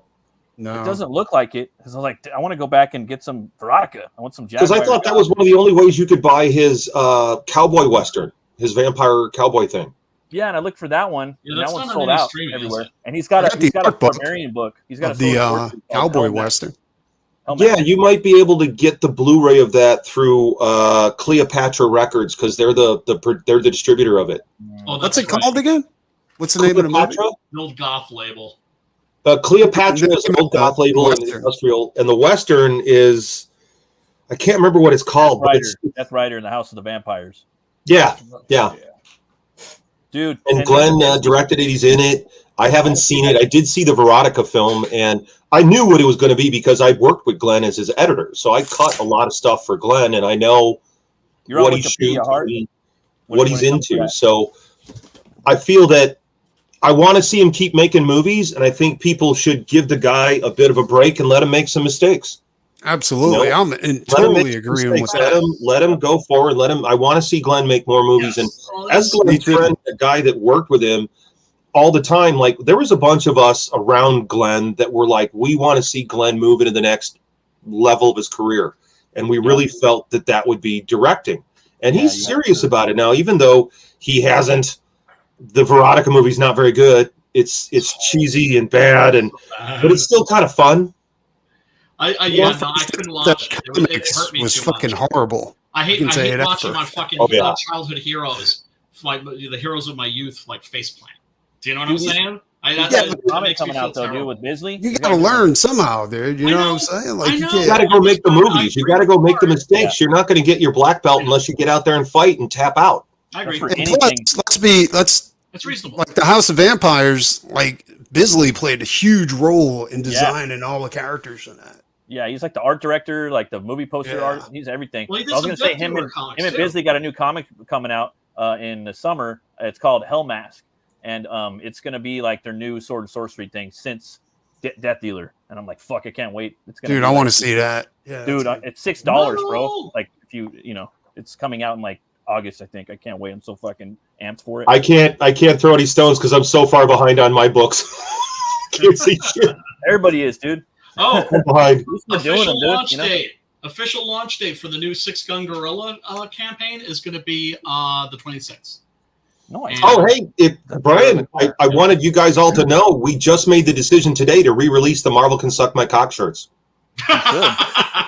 Dude, I mean, you just got to market it, dude. I think a lot of people would like to buy that. Yes, you know, we decided to bring it back. It's been 30 years. It's been 30 years now, and so we figured let's do it. And I was on the phone with Max DeVille today, and Max was like, "Hart, you got to do it." And I didn't know. I'm like, "Man, it's an old joke. I don't know." My girlfriend is all like, "You got to do it." You do. Yeah, so, we're back. It's just certain things are just like, you know, staples. That right there is like the happy face or to just do it. You know what I mean? Mm-hmm. I'm not blowing no smoke either. Like that. Well, you know what was funny is she told me, I didn't even realize it. I'm bringing back the Marvel Could Suck My Cock shirt during Pride Month. Yeah. Oh, there you go. There's another thing. You know, you might like it too. You know, timing. That's awesome. Hey, it's Paul Belushi. Check this out. I thought it was kind of convenient that he's the Wolfman because he's working on a comb over. Check this out. Yeah, no, he lost his hair pretty early. Like I said, the thing about but he's got a super hairy chest. He's one of those dudes that's barrel chested, and he's just got this massive bear skin hair. Dude, the dude was very active as his arm. He's got hair around. Good job. This is from 1992's Night of the Executioner, which is Nashi's Death Wish. Basically, it's like his vigilante movie. Dude, I want to check that out. Check this out. All right, this is old Paul Naschy. This is Paul Naschy when he's like in his like late 60s or early 70s. And he's been still making film. He's a firebrand. Look at that guy. Look at that. No, Grey Wolf, if you're still here in the chat. Yeah, what up, Grey Wolf? Yeah. Paul Naschy for donuts. No, little chocolate donuts. Little chocolate donuts. That's real fucking weight. Yeah, you can see where the bar is bending. We'll rip your fucking head off. Look at those fucking guns. Look at those fucking guns. Homeboy's like in his like late 60s or early fucking 70s. Well, in those old movies, he kind of looks like one of those old-timey wrestlers, you know? Get the bruiser, I got the claw. Look at those. Wait, hold on. Gotta back it up. Look at that fucking tricep. Yeah, look at that fucking tricep right pretty there. Puffy, dude. That's good lighting. Yo, that's good lighting. I love the music too. More weight. Dude, what is the name of this movie? Night of the Executioner. I gotta see this. Yeah, what is he in this? What is this about, Brian? It's a vigilante movie. It's about this guy. What a vigilante? Yeah. What the fuck? Whose family gets done in by. Is this on Tubi or what? What was that? Is this on Tubi? No. I don't know where I got it from. I think I got it from. Write that down. I've heard that title before. Yeah. It's one of his later movies, and it's not that well known because it's also not a horror film. It's my favorite genre. Is vigilante revenge. Me too. It's one of my favorites too. You got to watch William Lustig's Vigilante. Well, that's fun. But I was gonna say Enzo Castellari's The Big Racket, which is basically about like these gangsters that are untouchable, and Fabio Testi is a detective that's out to get them. They fuck him up. The cops are like, there's nothing we can do. So what he does is he forms like a death squad made up of the gangsters' victims. Oh, wow. That or the original Man on Fire with Scott Glenn. Yeah, well, he was more like a samurai. It's more like a samurai story. dude. Nice. Now, if you knew like a guy that's in his 60s or his 70s and he was about to fucking do this, would you not try to stop him? No, I trained with Gene LaBelle. Sorry. Okay. Right. he's wearing his weight belt. He'll be all right. Yeah, but I mean, that's the thing. The dude was fucking. His grip's kind of weird though. No, he's got it right here. I don't know if Tom Savini goes this hard, but he's staying in shape. Blasted. Dude, that shit, what he's doing right there, those deadlifts. Yes. Yeah. That is the best fucking exercise. Yes. No shit. Like that'll work your whole body. Whole body. And you'll crap your pants. Wear your weight belt. Definitely wear your weight belt. Yes. Crap your pants in France. Yeah, definitely wear your weight belt. Yeah. That's the thing is like you'd look at a guy like that and you'd be like, yo, dude, you're back. But you know, And that's the night of the execution. If you wear your weight belt, you'll be fine. Right. But also, that's the guy that got into shape and stayed in shape. Yeah. He did not fucking, obviously never fucking stopped. As a matter of fact, there's some footage from. Is he still alive? No, he died of cancer about like 20 years ago. Of course he Was did. it really that long ago? Yeah. Yeah. I thought he was still around in the 2000s. Maybe it have been like 2005. Maybe that would be my guess. Would be 2005 actually. That sounds right.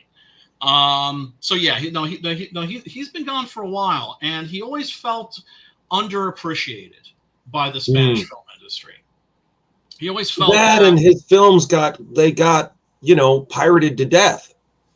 And I'm one of the guys that's playing some of these films on my network because they're in the public domain. So some of his films that I play, I love them, but they're in the public domain. Yes. Is this movie in the public domain? Yeah. You know? Pretty sure it is. Yeah, it is. Which means Is the property like in the public domain? Which one? Sorry? Like is Assignment Terror? Is Yeah. that like the IP in the public domain? Not just the movie. Like, you know what I'm saying? Like, Right. could we do a Yeah. graphic novel based on Assignment Terror? Because that'd Yeah. be sweet. Well, like I said, what I would love to do, it would be the Valdemar Daninsky versus the Blind Dead comic, right? Like the Spanish crossover monster mash horror movie that should have happened but never did happen. I don't want to change anything. I okay. love its Assignment Terror. It's great, right? It's the greatest movie. The whole time I was watching this movie, and I'm not afraid to say this because Brian has told me it's okay. It doesn't matter how you feel. You're here. You're part of the group. Yeah. I thought that this movie was filled with I don't know what it was. I don't know what it was trying to do exactly, but I don't think that I know it was done in the 70s, but all I have is the missing steak makes when they take the steak out of the guy and he starts to reform, it reminds me of Hellraiser, where Uncle Frank starts to reform because there's a scene in there where you're talking about. Let me see. But it's a recreation of a scene from House of Frankenstein. There's a qualified nurse. There's a qualified nurse at the trailer where the guy who's almost a vampire wants to read your future. The cat doesn't want to be there. The magnifying glass that the inspector with the pipe has, where he's just holding it there for the scene. I'm like, I thought that this movie was funny. Oh, don't hate me. No. I think it's funny as fuck. Look, no, I thought it was. It's a perfect Spanguli film. Yeah. That's the thing. This movie does not take itself seriously. But you're meant to find this. What do you? What do you think would have? You know how there was the Tim Burton Batman, and then there was the Twilight Batman, and one of them is a lot grittier than the other one. Mm-hmm. What do you think it would be like to take this and turn up the reality and really do a good job of you'd have to. I always feel that things like this are more fun when you play them straight. Okay. That things like this are always more fun when they're played straight. Right. You wouldn't want to turn it into a comedy, but could you make it seriously? Absolutely. Yeah, it'd be like Underworld. Yeah. That's my specialty. That is my specialty. Is taking crazy premises, crazy outlandish premises, and trying to tell a good human story from that completely insane premise. I like to tell serious stories based on outrageous premises. Like Hell Night. Check out Hell Night Night. on Indiegogo. Okay. Yo, Sam, what's up, brother, man? So, I dropped the link if you want to hop in. If you don't, that's cool too. This movie had serious fucking problems financially. This was one of those movies, and hard. I'm sure you've heard of this happening to quite a few pictures. The budget got jacked while they were making the movie. This was supposed to be like a much bigger film. As a matter of fact, one of the monsters that's not in this, that was supposed to be in this, is the Golem. I saw that. I remember not seeing that. That was a good scene, like one of my favorites when he pulls out the book. You flashed over it a second ago. Yes, Yeah. yes, yeah. That's what I'm looking for. Yeah. Here we go. It's an interesting thing in Hollywood because when you're making films, God, you're dealing with an army of different people that have different attitudes, different goals, different things they want to do. And then there's people that are using the movie to just rip off as much money as they possibly can and siphon off the budget. And people go, why did that blockbuster cost millions of dollars? Because of all the ticks on the hound. Right. That's why, guys. Yeah. All the ticks on the hound. But it's like trying to make a movie in Louisiana. You guys ever seen what I think is called Night Train to Terror? Oh, God, yeah. Disco dancers on it. And it's involved also with another film called what's it? The Nightmare Never Ends. Dude, I'm sorry, I played a bunch of these films that were cobbled together from failed films. Yes, like they were going to make a series of these films, and the money disappeared in the middle of making them, and they had to cobble it together to figure out how to get a feature out of this. We got to do that movie one of these nights. We got to do that movie one of these nights. Which one? Night Train to Terror? Yes. We have to, and we got to show the disco dancers on the train. Everybody's got something to do. Everybody but you. Dance with me, dance with me. Yeah, dance with me, dance with me. Dance with me, dance with me. Dance with me, dance with me. Everybody's got something to do. And there's footage in there that looks like it came from like Spookies. It looks like there's footage from Spookies in there, and it looks like there's footage from The Nightmare. Because I kind of wanted to go and find these films, right? And I wanted to grab the little bits that are in this movie from that movie and cut it into the feature. Like cut them in, make and get a more full feature with this other footage. Yes. Yeah. Yes. Yeah. I'm looking. I could have sworn like the Dawn of the Dead cut we watched. Oh yeah, that's the Chopping Mall extended hours cut. Yes. And that was thrown together by somebody that just took the ultimate set, the ultimate Dawn of the Dead set that came out from, was it Anchor Bay? I think it was Anchor Bay. I actually wanted to go through and do a bunch of fan cuts of films. This was years ago. Yeah. And I wanted to put them out on the internet for free because there's certain films that I knew as a filmmaker. I'm like, if you just pulled this thing out, you got a great film. If you just ended it here, if you ended the film here, you have a great fucking movie. Yes. Yes. And I kind of had wanted to do that. And then I got busy working in the industry and working in adult films and being post-production involved in that business and music videos. And I never got back to it, but my friends did it. Like Dan Plagle, who does the Babylon Crushed Up. He's on Instagram as Big Boob Art Dan. Yeah. It's a bad. And so Dan took the Nicolas Cage movie, the Sword and Sorcery movie, Season of the Witch. Yes. And he cut in all the different excised, deleted scenes, and it was fucking good. Yeah, dude, he just did that at home from his DVD. Yes, fan edits are easier to make than they've ever been. You could throw them together really simple. There's very good, cheap movie editing software. I use Filmora; it's perfectly fine.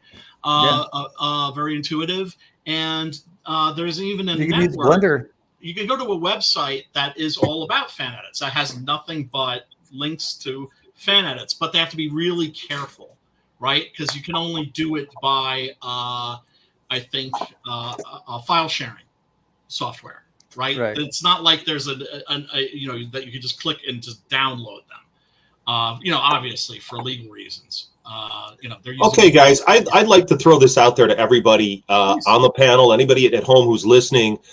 How the fuck is it legal for YouTube to profit from fan films of copywritten characters like Friday the 13th, Star Wars, Indiana Jones, The Crow, because, okay, I get it. You made a fan film, but YouTube is profiting off these fan films, and YouTube is deriving commercial revenues and viewership from these fan films. How is it legal for YouTube to air the Friday the 13th fan film, but if I do it on American Horrors, I'm in trouble? I have a very simple answer to always that. wondered about I have a that. very simple answer to that, Hart. Because Because That who doesn't are work you? in court. Who the fuck are you? Right? Are you the guy that owns fucking YouTube, which is owned by Google or something like that? Are you like a multi-mega billionaire? No. Not yet. So you don't I'm get to working do on that shit. They get to do that shit. Rules for So thee. not you're for me. saying that what they're doing is illegal, and they get away with it by virtue of their No. power. No, We're not it's saying that at all. illegal. It's not- YouTube is a very good master. It's not Yeah, illegal when they master. do it. That's what I'm saying. It's not. It's illegal when you do it. It's not illegal when they do it. Simple. I mean, you guys get it, right? Like okay, That's if I decide Yes. I'm going to do fan comics of the Punisher, and I'm going to sell fan Punisher comics. Right. Yeah. Yeah. No. And you then can't you're make, sued. You can't make money off it. But But yeah, here you see an illustration of the Golem, right? And yeah, he wanted to put the Golem in. I was this. excited for that. I was like, that looks cool. It's Yeah, kinda like, but they didn't have the Mary budget. Shelley's The Frankenstein. money just disappeared. Looks like Got a cool Captain little, Marvel. it's got a red Punisher like skull on his shirt or something with like a Looks Looks like a big-ass star. mustache. It just looks dope. I was like, hell yeah, dude! I can't wait for this. well. The I'm like, star. where's my Golem? The star, I guess, would be symbolic of like the Star of David. Yeah, that's what I was That- thinking. Right, because Paul Wegener was the very first horror movie icon. Was the very first horror movie star. He made a version of the Golem, I think, in like 1920, possibly, and then he did a remake. And he wrote, he directed, and starred himself as the Golem. Mhm. There's one version exists, the remake. The second version he did exists. The first version, I believe, is lost to time. But you can watch that free just on Tubi. It's like Dr. Caligari. It's very easy to get a hold of, and I do recommend it. It is actually a pretty cool horror movie. And I do consider Nashi to be one of those people that was in that same line. Like, he wasn't just a guy that was a writer, an actor, a director, and all this other stuff. He was like an ambassador of horror. He wasn't just representing horror for Spain. He was one of the people that, in my opinion, just kind of carried the torch. His movies were actually very popular in Japan, and he actually went to Japan. Yes, he went to Japan and made 2 movies there: The Beast and the Magic Blade, which is like one of the Waldemar Daninsky movies. And he did another Waldemar Daninsky movie there, Night of the Werewolf, also known as The Craving, also known as El Retorno Valpurgis, which is a remake that he did of his own movie, the Werewolf versus the Vampire one. Okay. And we're going to do that one of these nights, because I think that's like really one of his best movies. He stopped making movies in Japan because the Yakuza approached him and said, hey, you're going back to Spain, right? And then you're going to come back here and make more movies? Yeah, can you bring some guns for us? And Really? Yeah. And so he agreed. He was like, okay, you want me to bring some guns for you guys? Absolutely. I'm your boy. And he left, and he never came back.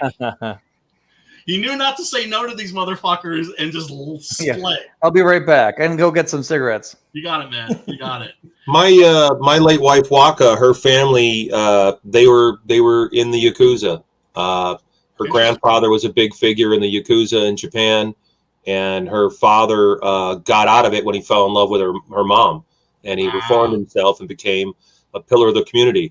And he had associates in that world and in the regular world. So he was kind of like that, crossing those 2 lines. And the question I would have is, what makes mafia guys in Japan think an Italian or Spanish actor can get them guns. I don't know. What the fuck makes you think this actor could get you fucking guns on your island? Right. They want to. What a nightmare. Yeah, I know. I think they just didn't want him to come back. I know the Yakuza has guys, I'll be right back. Just got to get a refill on my lemonade. You like, got have it, a huge stake in the movie industry in Japan, don't they? Or China, wherever it's at. What up, Sim? What's up? Sim dog. How's it going? Sim doggy dog. By What's the way, up, Sim? check this out. How's it going, guys? Sorry, I came home pretty late today. Oh, nice. Ooh, nice. That's cool. Oh, Ooh. It looks like resin. Is that a resin? Yes, Yep. it is. It's ABS resin. Made by my homeboy Sim. sick. Yep.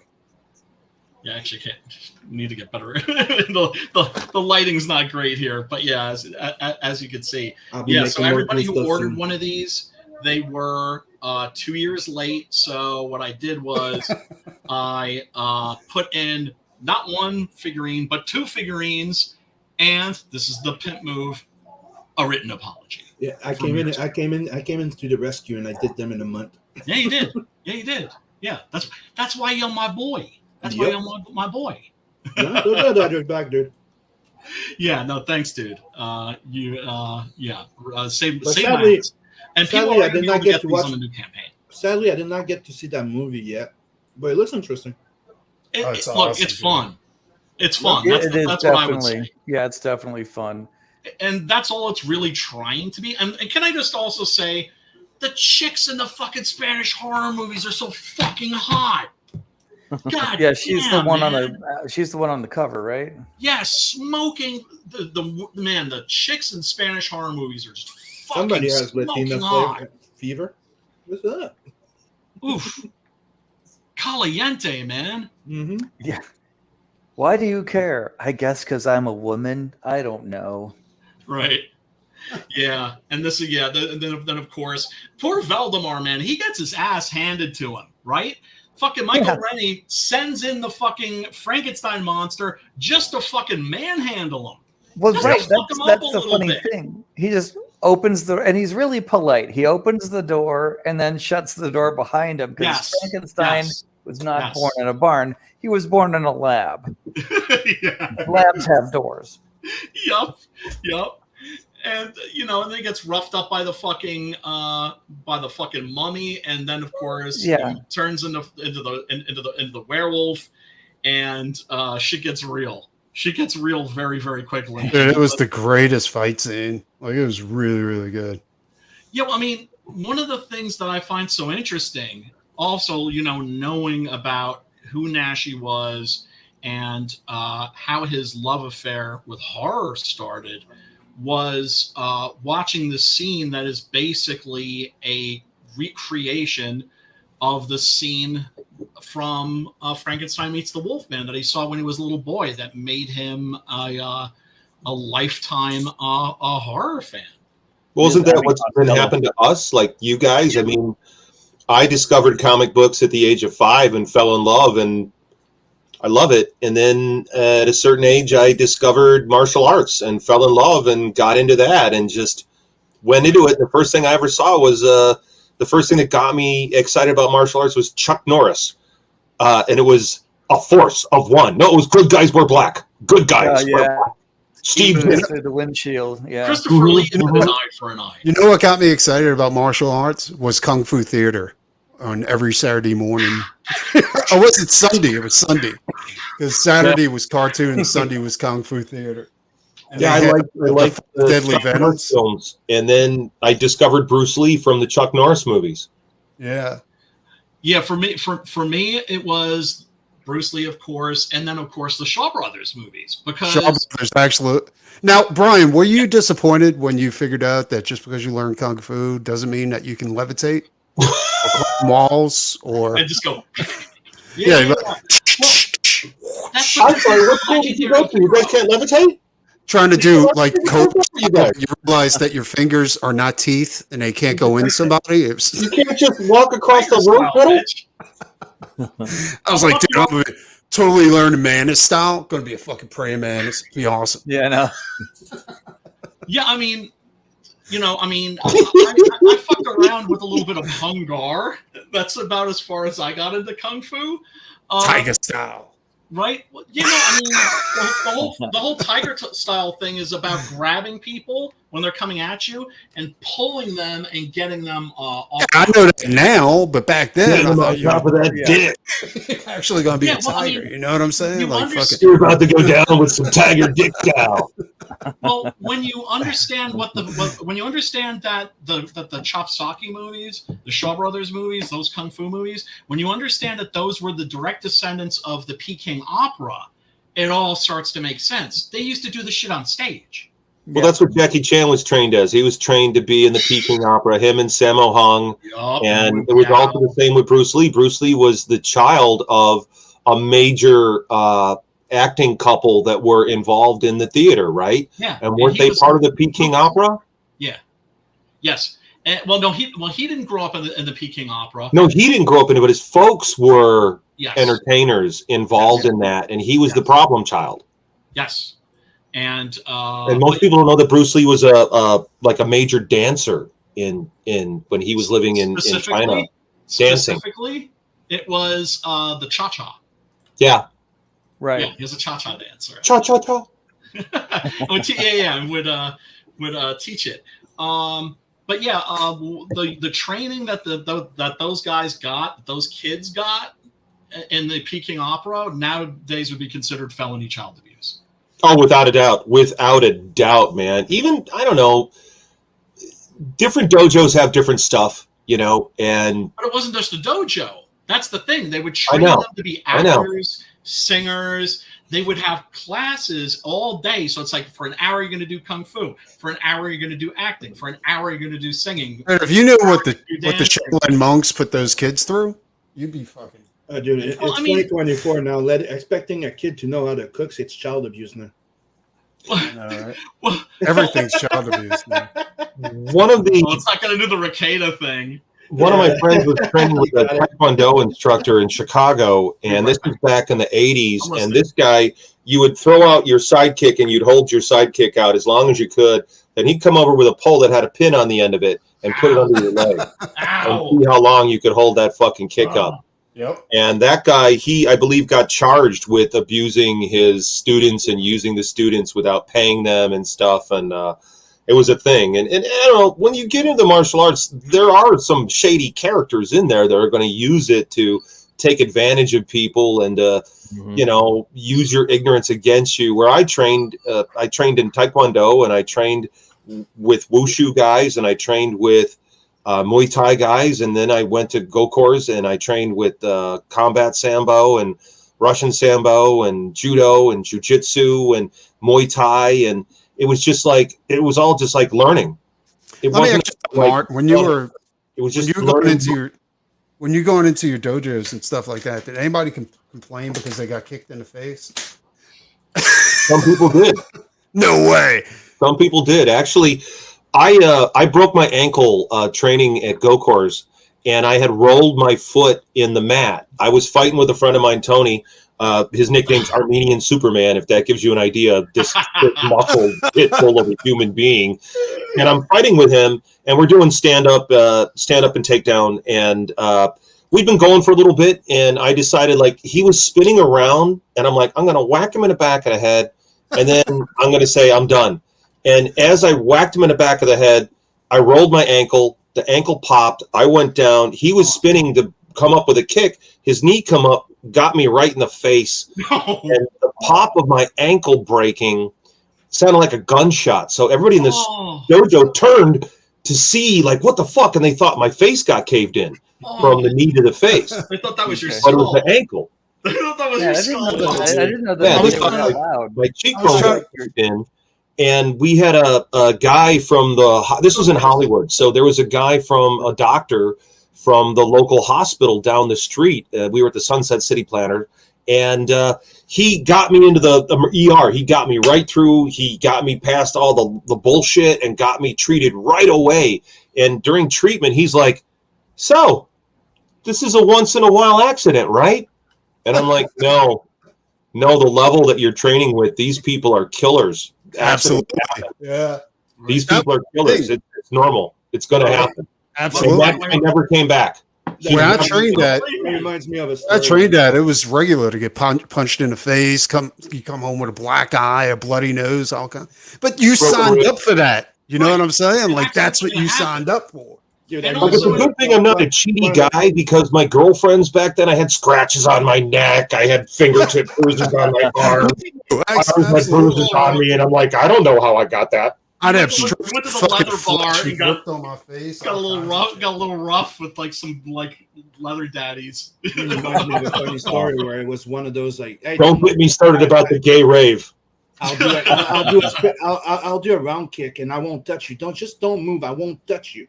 I'm just gonna pass close to your face, but I won't touch you. And I got my jaw dislocated. Just a bit. And he looks at me. Are you gonna be fine? And I just snapped it back. Yeah, it's easy. All you got to do is bite down.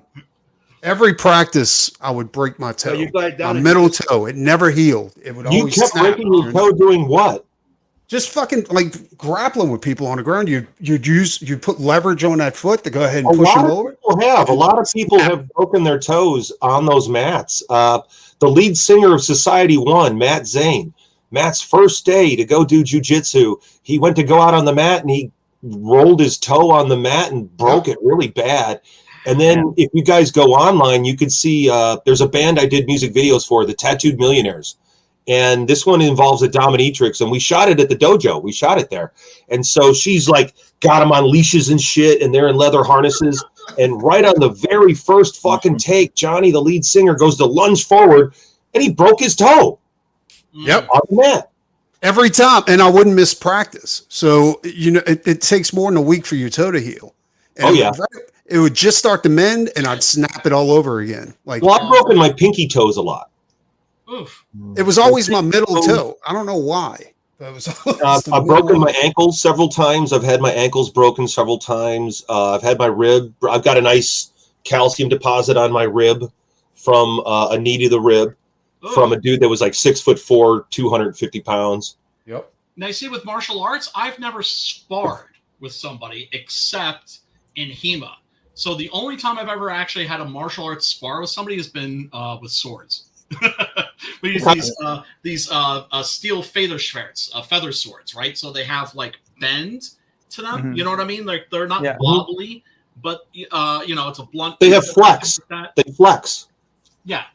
In other words, when it hit, if I stabbed you in the chest with it, it would just go right. It would bend Like a musical saw. But man, we would use like these fencing masks and lacrosse gloves. This is before HEMA became like a big thing, and you could get. Dude, it's funny that you say fencing masks and lacrosse gloves. Did you ever hear the Dog Brothers? Mm-mm. Okay, the Dog Brothers, they're based out of Redondo Beach in LA, and they do full contact stick fighting, and they wear fencing masks and like those kinds of gloves, and that's it.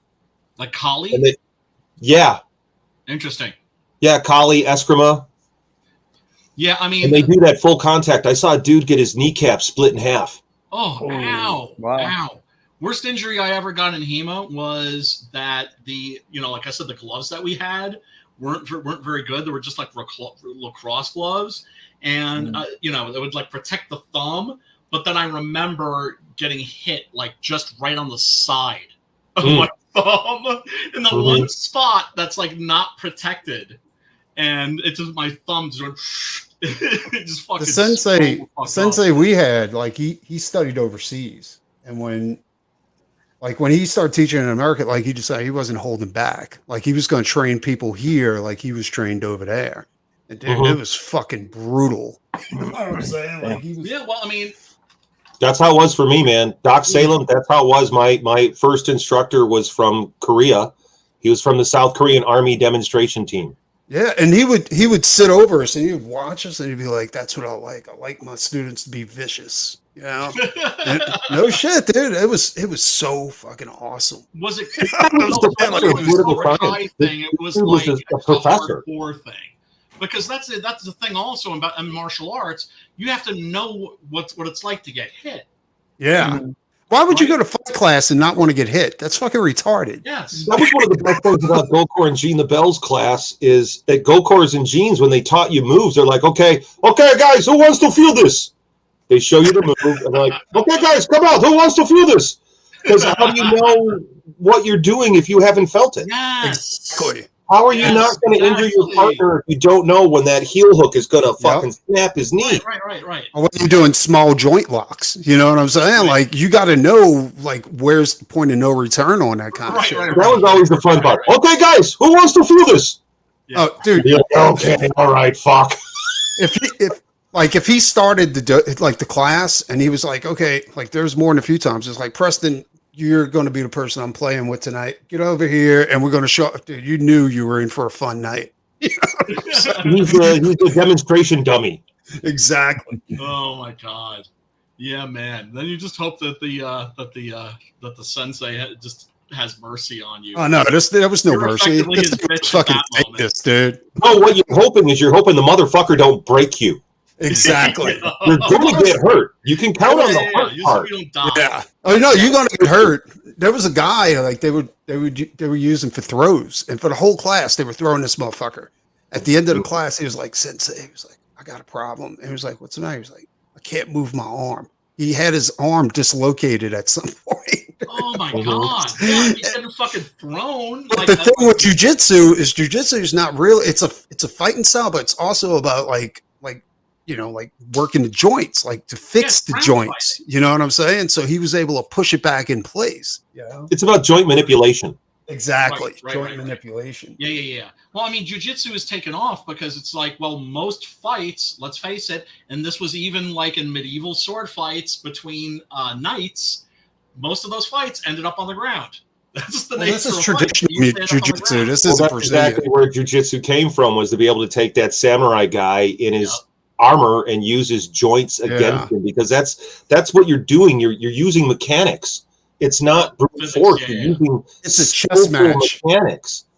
It's a chess match once you get them on the ground. Like it's like, and you understand the body. Like, Doc, how long have you been doing jiu-jitsu?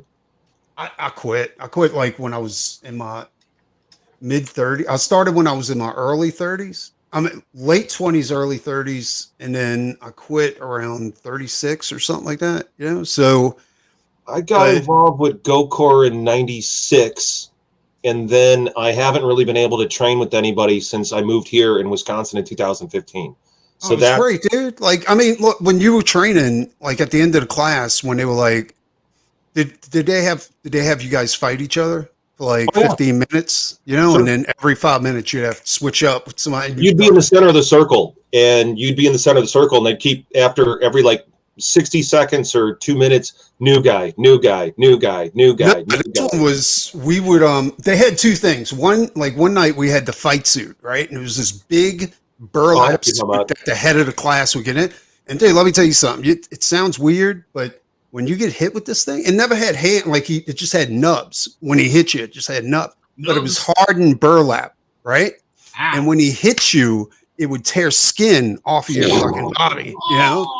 And so the point was stand up and put as many moves on this thing and not get hit.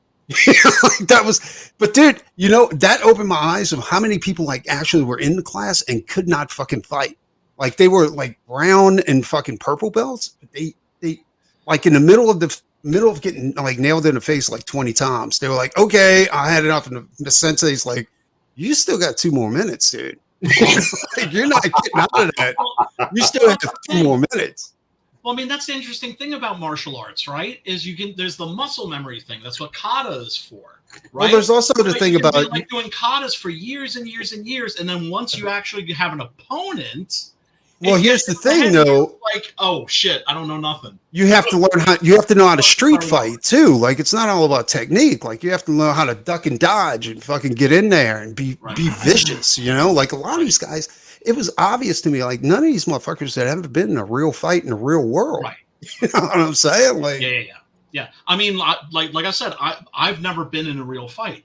I've been in situations where I thought a fight was about to happen, where I've had to go nose to nose with people, and I'm thinking, well, that's just what I have to do, right? And hopefully they'll back down, and they always backed down.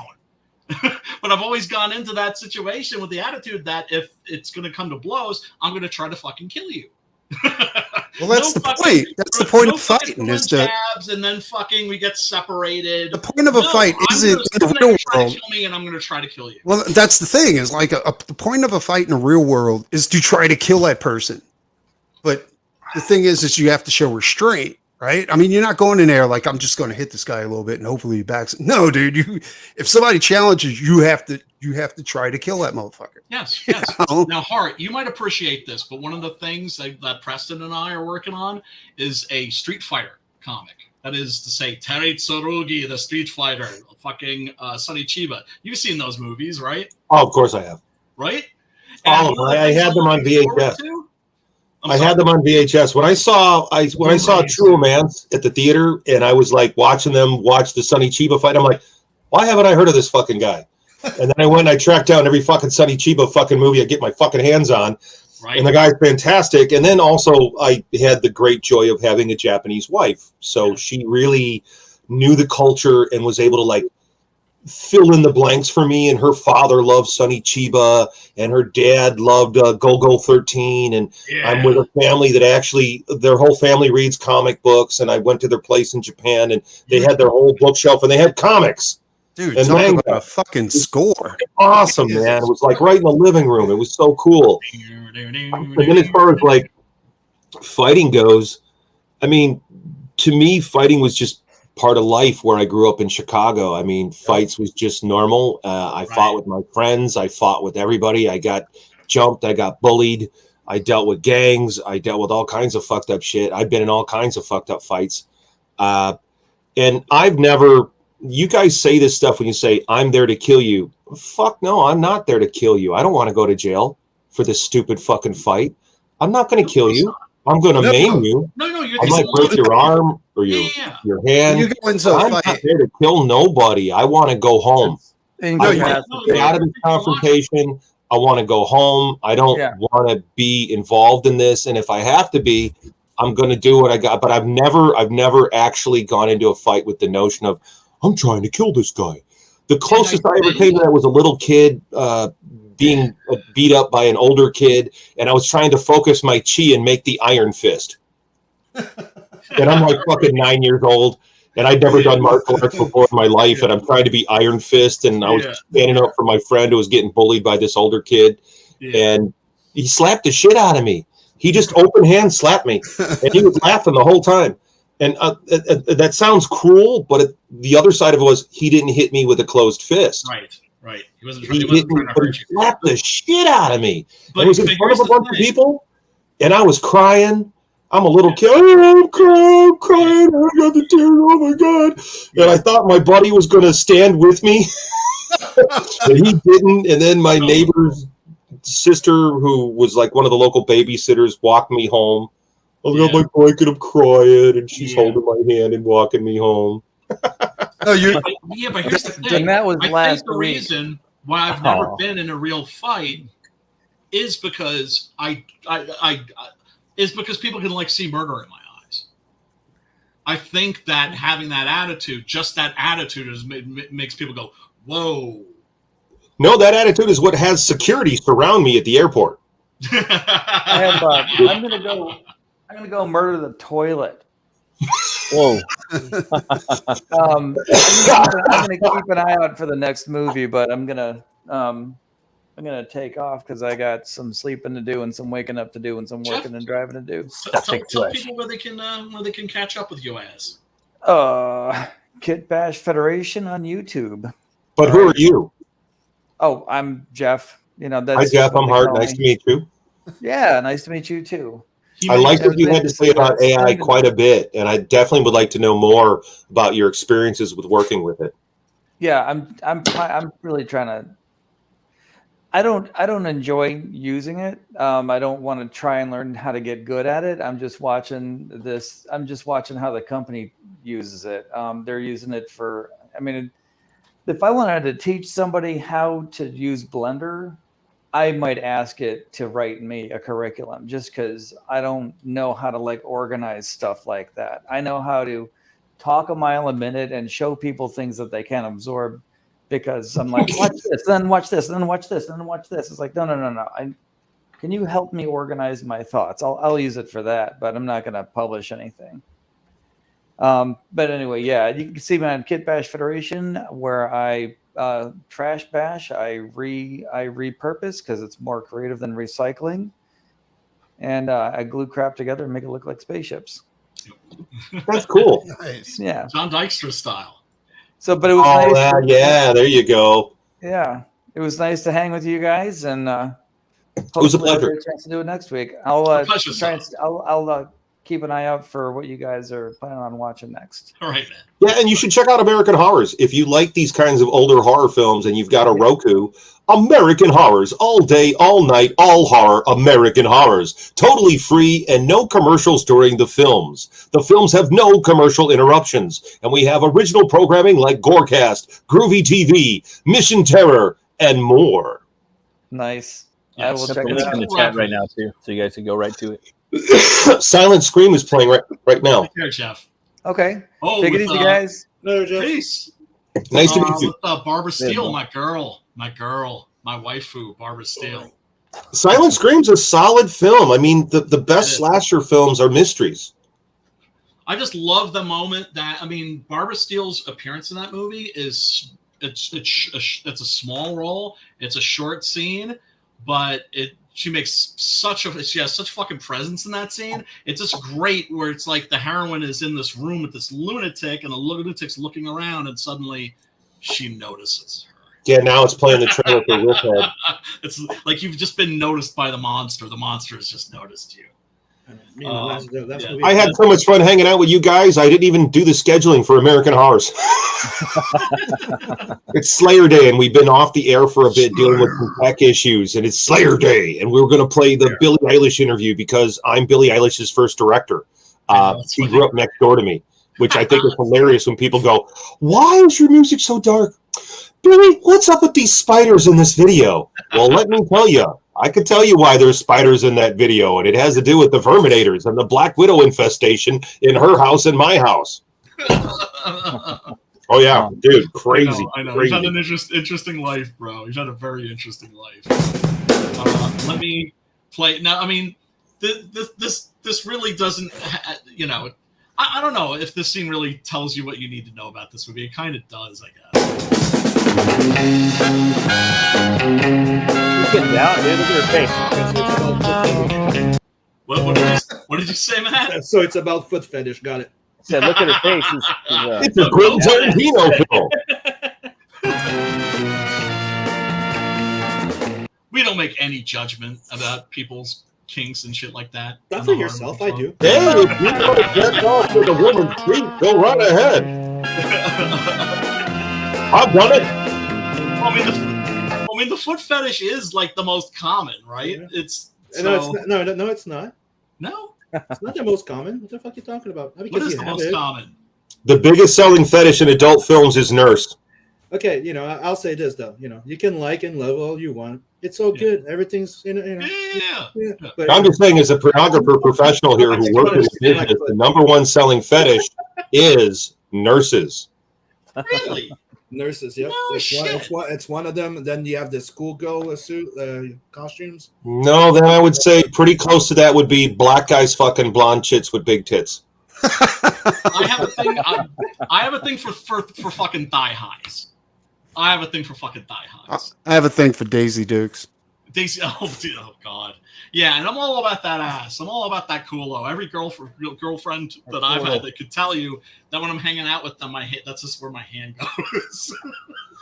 Well, I'm Mr. Spanky. I did karaoke with my lady singing "Whip It Good" with her bent over a bar stool, facing the crowd, of course, and spanking that ass while I sang the song. But then that's part of why we got together. We're in the scene together. She likes to be spanked, so I like to do some spanking. That's the thing. It's like my last girlfriend wasn't into being spanked, but she was like, "Okay, you can spank me." I'm like, if you're not into it, it takes the fun out of it. You know what I'm saying? I want to smack that ass, but I want you to be getting off the fact that I'm smacking that. No, the what cracks me up is I never tried to find it. It just that's a bonus. It wasn't anything I looked for, but I will say every one of my girlfriends, they like a little spanking from the lion. Yeah, boy. Yeah, I don't mind the spanking. The weirdest one for me was choke me and slap me or something. And I don't like it. I don't want to be spanked. I don't like to be spanked at all. No, me neither. No. Well, a little bit of giddy up and go when you're in the saddle. Yeah, boy. I love this fucking how Michael Rennie walks into this place looking like a fucking man. I'm telling you, it looks like it's the same Khan movie or something. Right? Yep. And whenever I think of this movie, I always think of this theme. I'm just so used to seeing it in 4:3. Yes, everybody, you can catch this movie that we're talking about. I don't think I've ever seen the widescreen version, and it looks pretty good. Oh, dude, the Blu-ray rip I watched last night, absolutely fucking fantastic. And that's the thing too. It's like if you're more of a VHS guy, that's understandable. But to me, it's like whenever you get like a higher grade version of these movies, it's a new way to watch a movie I've already seen. Well, the movie's different. Like for myself, doing the film festival. Plug 6th Annual American Horrors Film Festival, accepting submissions right now at AmericanHorrors.net. You can submit your film for the 6th Annual American Horrors Film Festival on October 4th, 5th, and 6th in downtown Lake Geneva. But I was going to ask when that's popping off. Yeah, it's going to be the first weekend of October. It's going to be a lot of fun, and we've got a lot of really good premieres. We got premiere coming in from Italy, Snavone from the Designs and Interfere. She has a short film, and so she's flying out for the North American premiere of that. And then we've got Ash's new film. He did Holes in the Sky, and Ash is a veteran of the film festival. He had a Play With Me, a short horror film in there. And so he's got a premiere of its Effed Up Tales from the End of the World, I think it is. And so we're doing a big red carpet premiere with that at the festival. Nice. And we're involved in a wine shop. And the theater we've taken over used to be the theater for the magic show. What? So we have a magician here in Lake Geneva, and he moved himself to a bigger theater. So now we've got the Magic Theater that's being renovated right. I think they start in July. So we're going to be the first festival to get in there after the renovation when they put in all new seating, upgrade everything. And it's gorgeous, and the city's working with us. And I'm getting really good horror films in here, really good films. And we're seeing so many people come over from all over the world because it's an international film fest. So for anybody at home, definitely submit to the fest. If you've got a music video, you got a short film, I'm watching every one. So I'm watching every one. And my rule for myself... You're the curator, right? Yes, I'm the curator, but there's no committee. Right.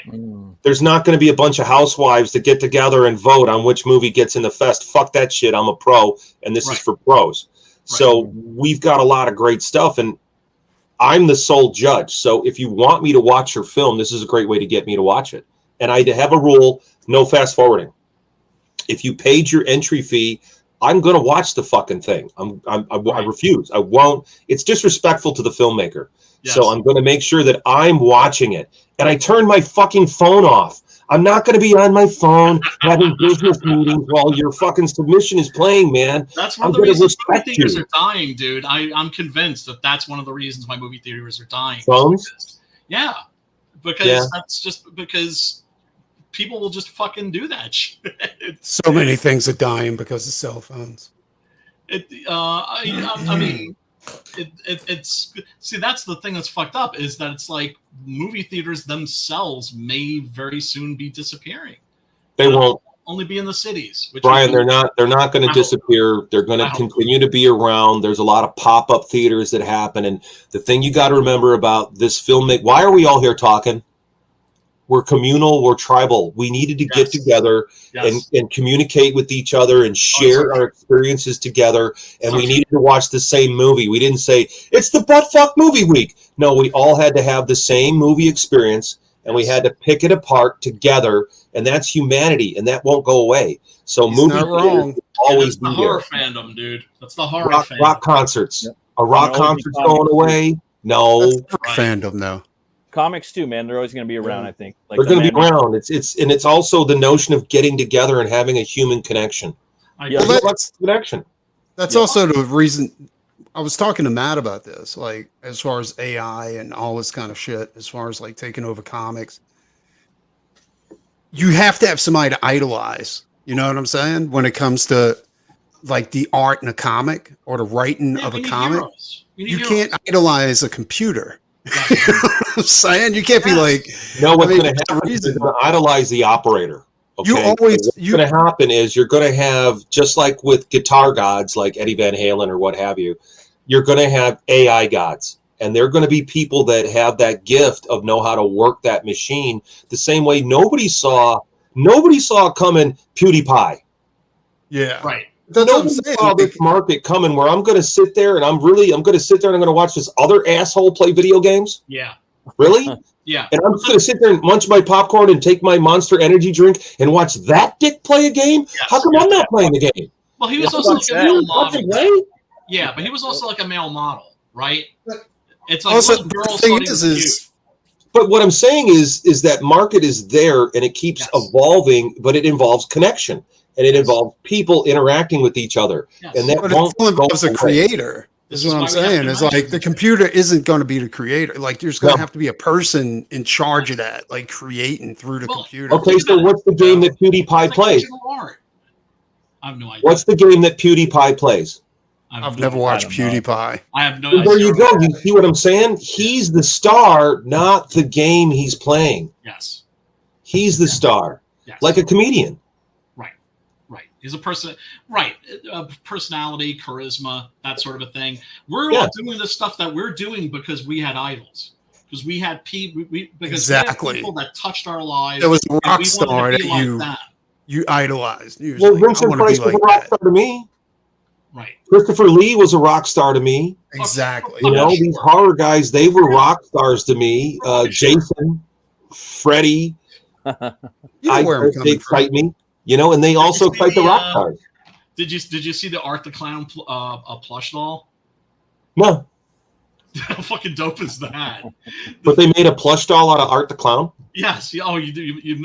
You missed that part. Let me see if I can I walked away and refreshed because I'm about to get up and refresh. Okay. Lemonade, that cool, refreshing drink. A cool and refreshing drink. Lemonade. Nothing better in the summer, man. Yeah, let me see if and I've been laying off the rum and coke. Yeah, I drinking is just lame. It's just I'm so much more even-tempered since I switched to being a pothead. Not that I'm like a massive pothead. Oh, I would say that marijuana is a lot more mellow. Yes.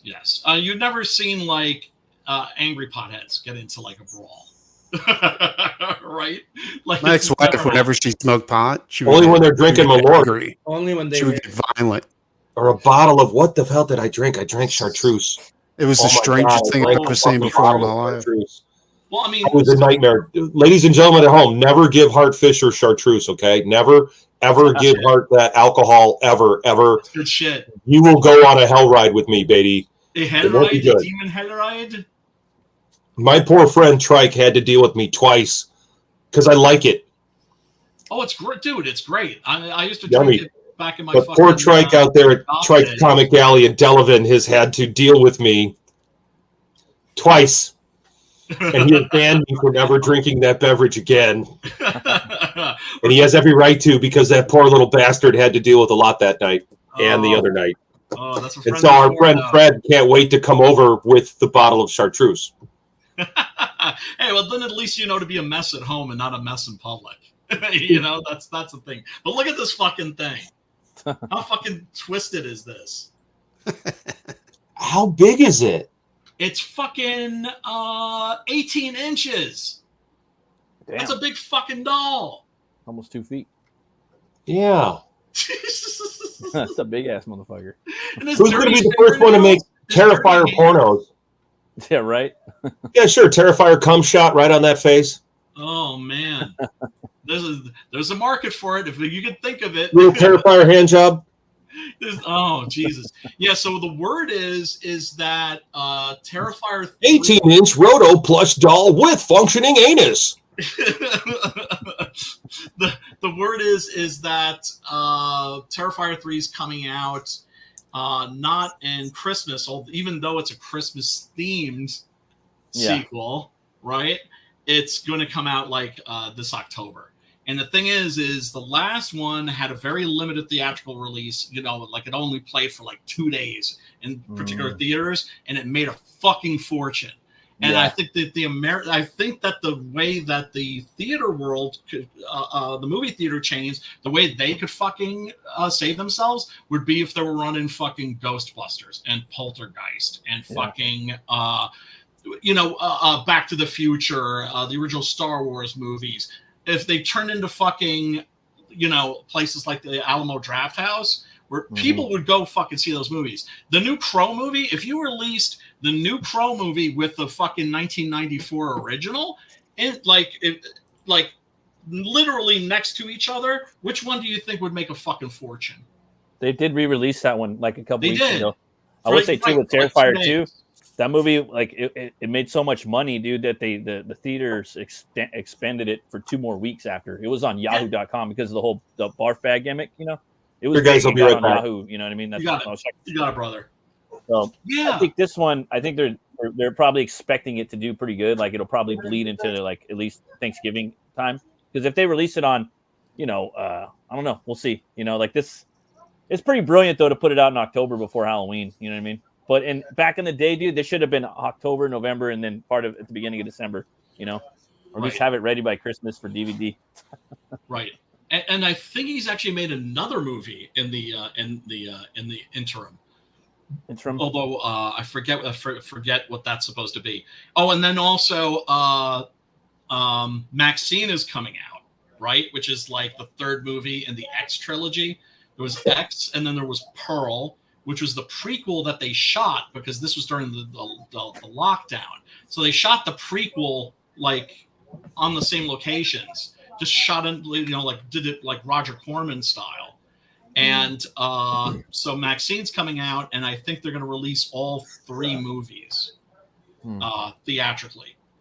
If you haven't seen the first one, X, definitely check I'm like that trying out. to think of that. It sounds by Ty West. I don't think I've seen it. Like X. You've never seen it? Yeah. So X takes place during like the 1970s, early like porn industry. Like 75. Wait, is that where they're filming a porn? Yeah. in this couple's like mother-in-law. Couple. Yeah. And then it turns out that the old woman's like a serial killer. Yeah, and like they showed a sex scene with the old man and the old woman, and I think it was Charlize Theron that played the old woman. No, right? It's Mia Goth. Mia Goth. Oh. Yeah, the woman who plays the young porn star is also playing the killer. No way! Are you serious? Yeah. Holy shit, dude. Yeah. So that's why when they just figured out on just really quickly writing and shooting a prequel, they used her and playing the young version of the old woman. It's one of those things that a director does, for artistic reasons. Right? That was a great movie. Having one actor playing like multiple parts.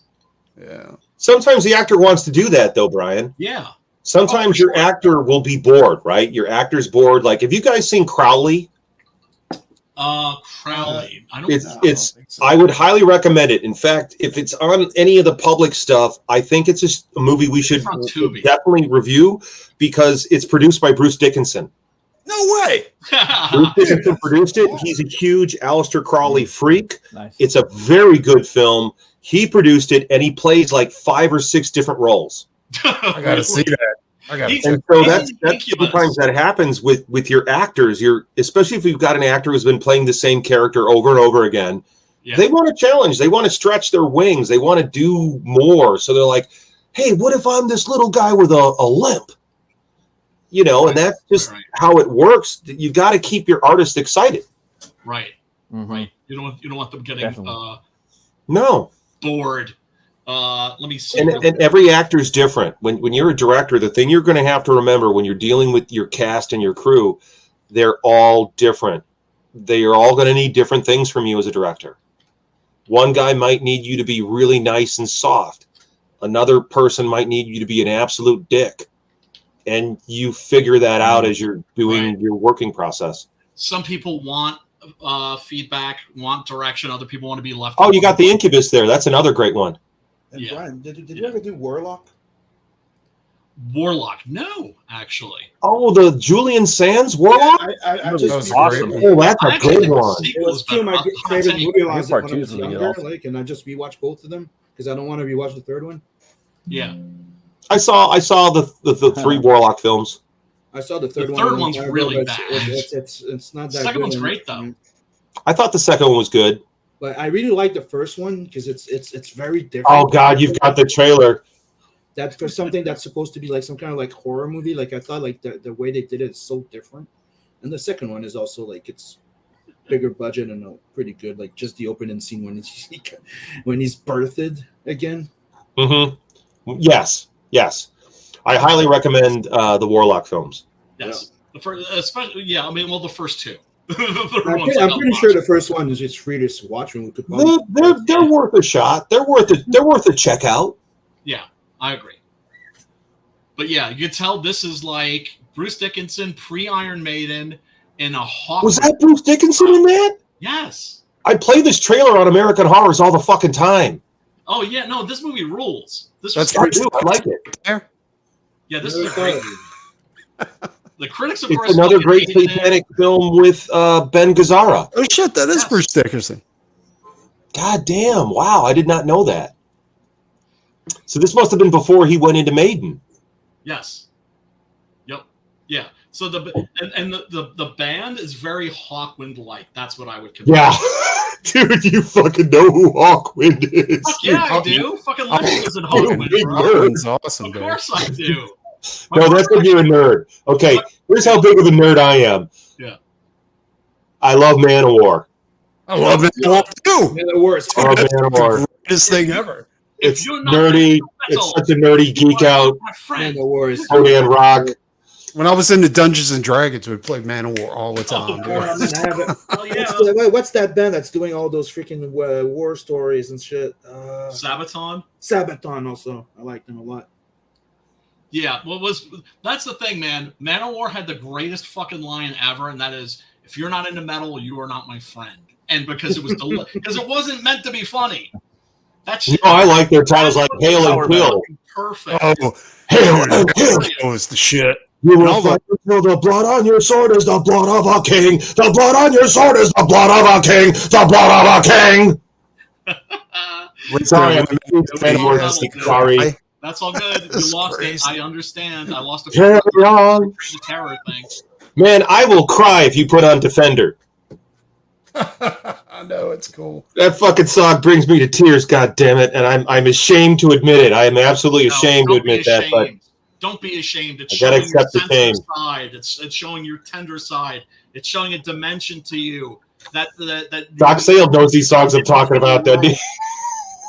Dude, I fucking like The Crown in the Ring. I fucking love The Crown in the Ring, dude. That's the greatest thing ever.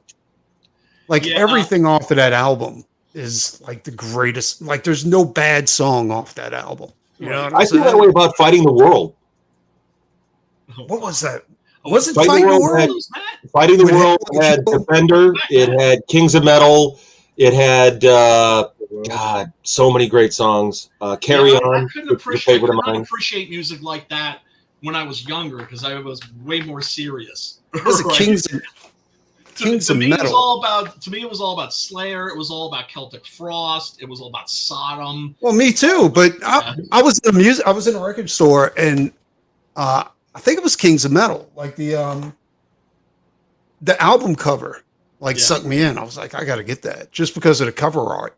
Right. And dude, I've discovered so many good bands because God, I of the think cover what was art, it? you know? Was it the Brotherhood of the Hammer or the Sons of the Hammer or the Sons of Odin? One of the Manowar records.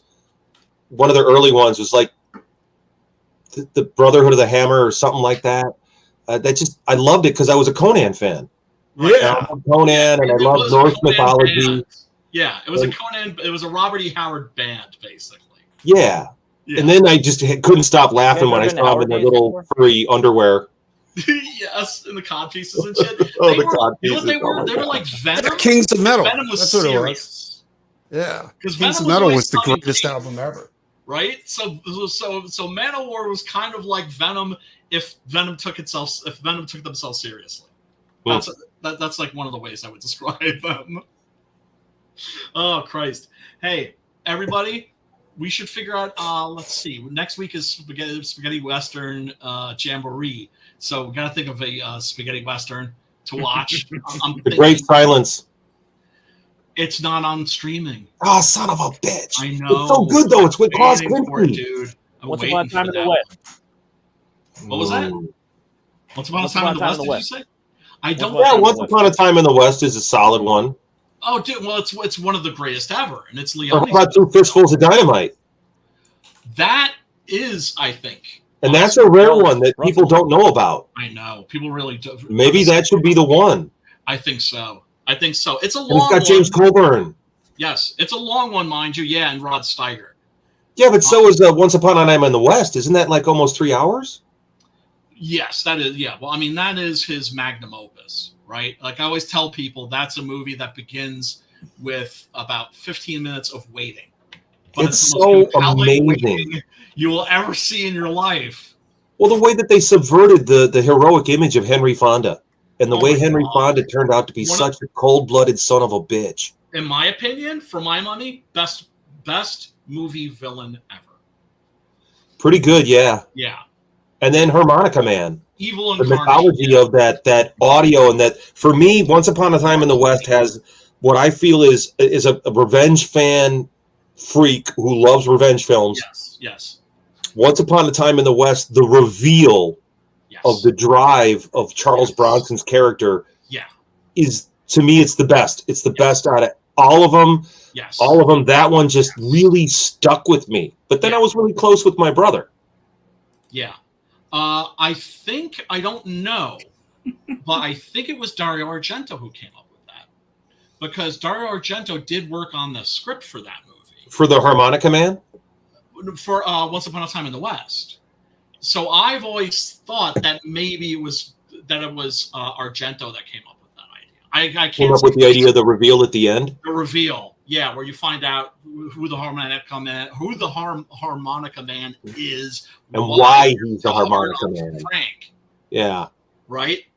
You're the one that makes appointments. You're the one that doesn't keep them. Yeah. Fucking awesome movie, man. Awesome. I vote Two Fistfuls of Dynamite. Yes.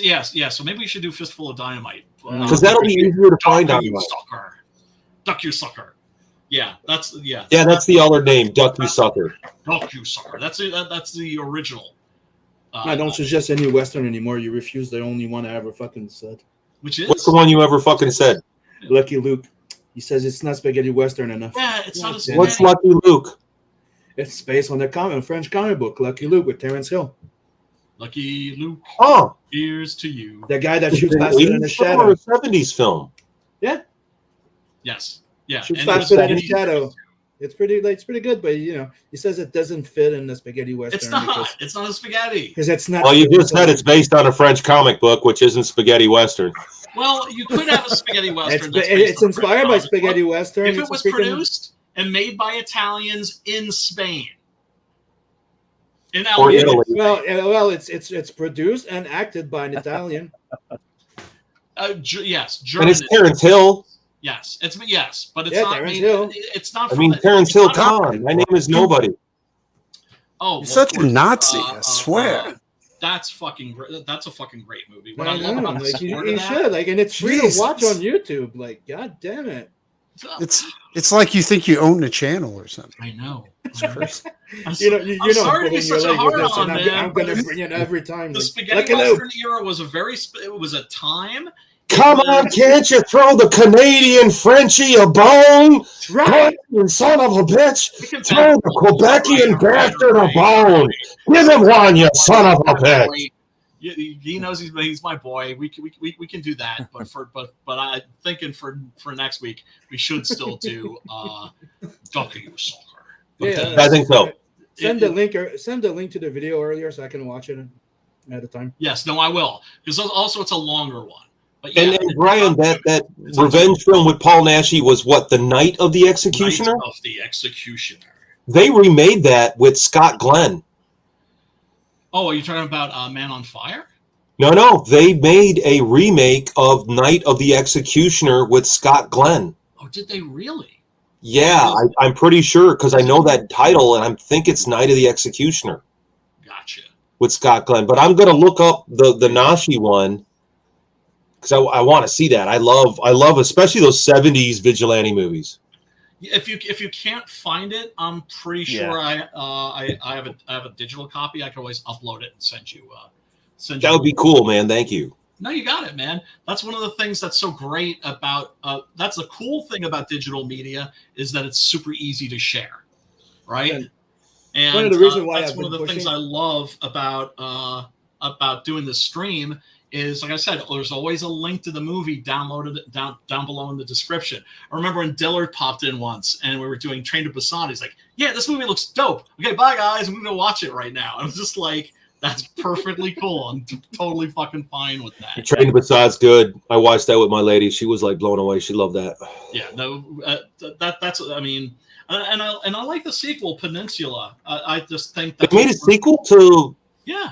Really? Yeah. It's more like Escape it's from called New York Peninsula? with Zombies, actually. It's more like what? Escape from New York with Zombies. Oh, dude, that sounds like fun. It is. I just think that a lot of people were rough on it because it's not Train to Busan. But not everything can fucking be Train to Busan. No. So it's just, it's just like... And it's called Peninsula. Yeah. Right. And then there's going to be an American remake, of course.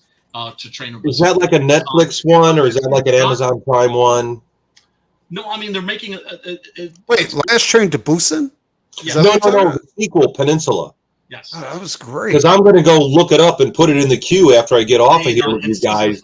I'm going to go look up the movies I want to watch. Right. I already fucked up and blew off my fucking Programming American Horrors. Ah, shit, I still got time. All right, you fuckers, I got to get off the air and program the schedule for American Horrors. All right, brother. We appreciate it, guys. We appreciate Take it easy. Always a pleasure. Peace.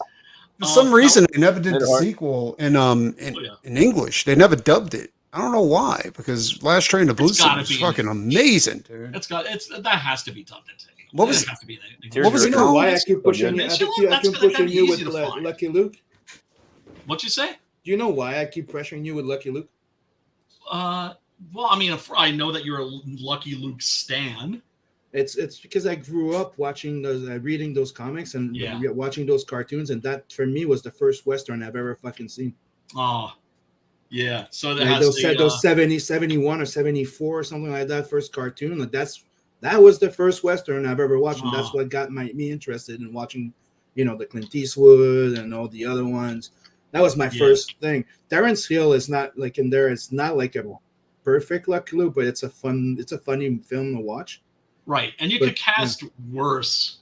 Yeah, but if you really want to see what Lucky Luke is, on YouTube they also have the old cartoon translated in English. So, oh, do they really? Are those on? Daisy, there's YouTube? Daisy something. Yeah, I would love it's on YouTube. If you type Lucky Luke cartoon, they have like 2-3 of them in translated in English.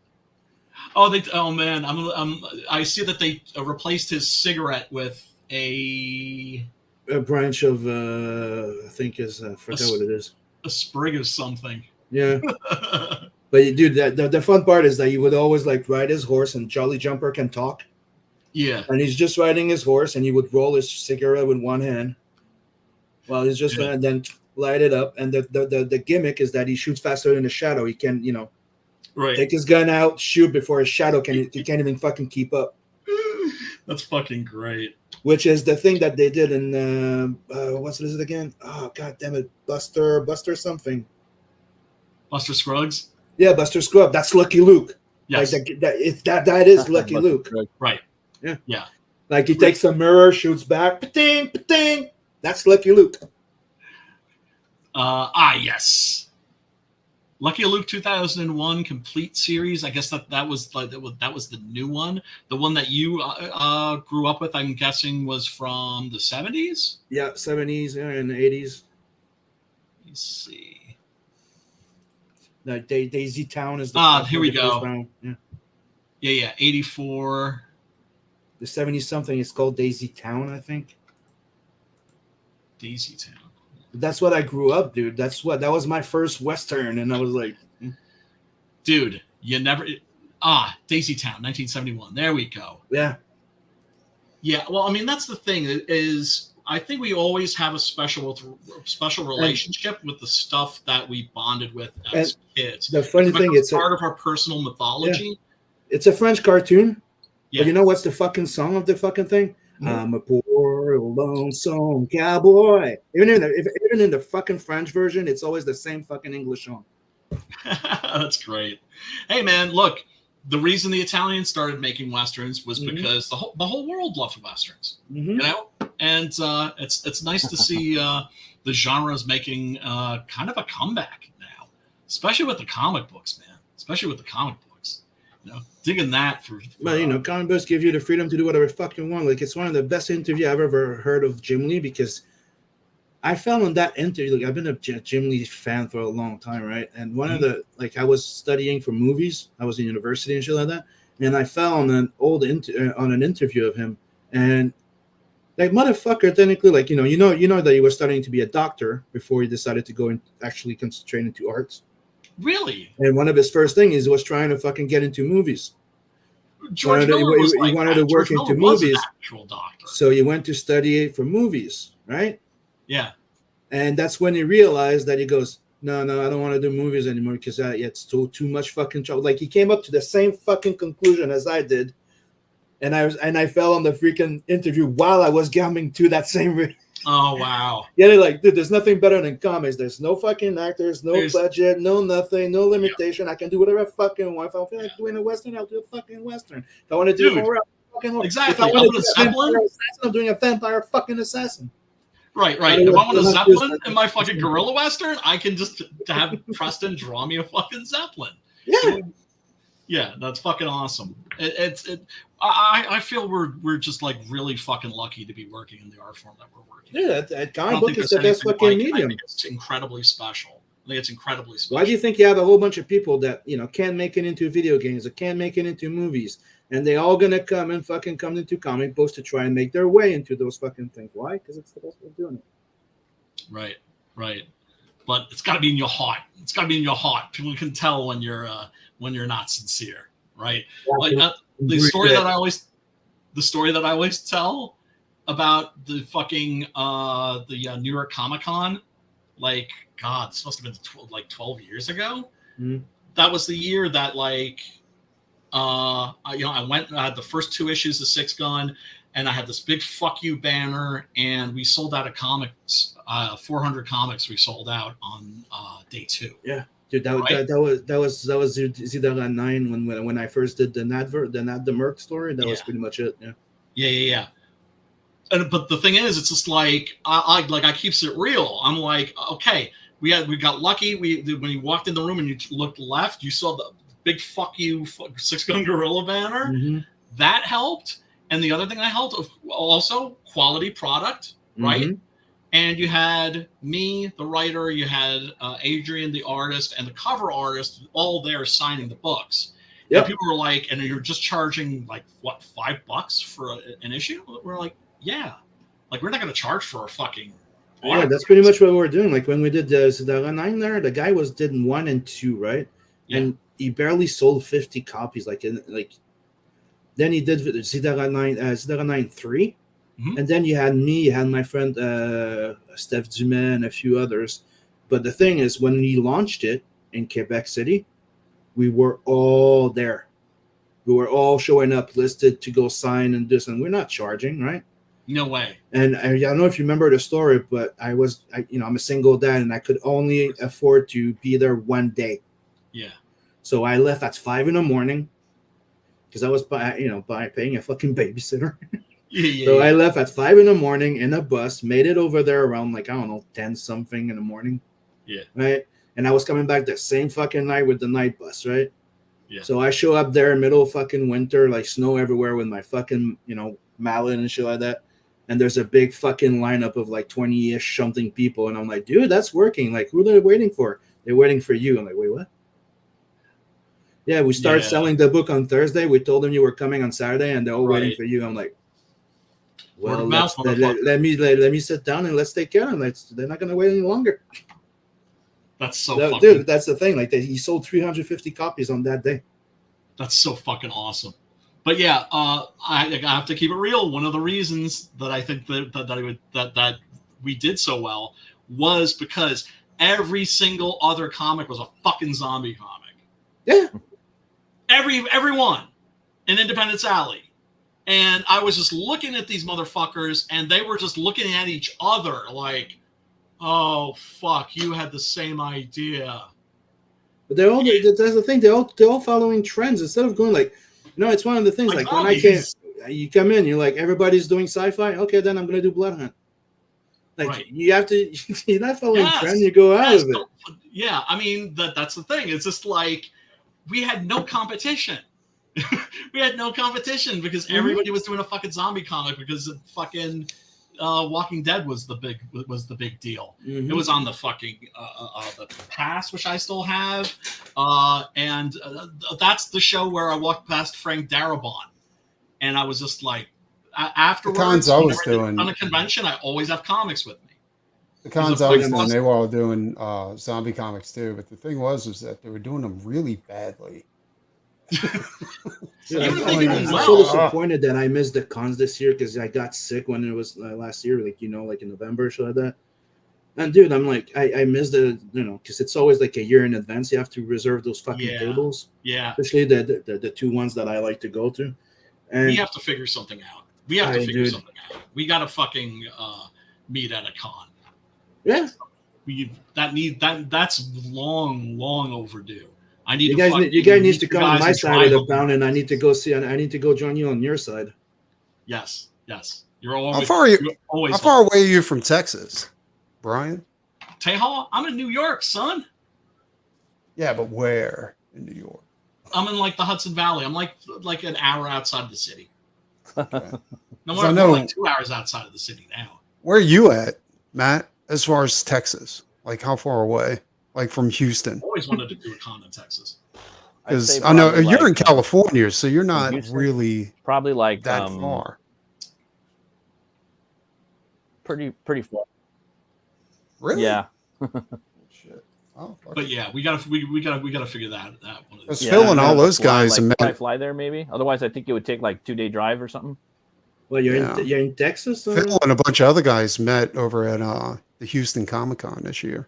Yeah. Yes. I think even Lit was there, to be quite honest. I know, like this weekend, I wanted to go to Howard Days. That shit's going on this weekend, and that's 2 hours out of Houston.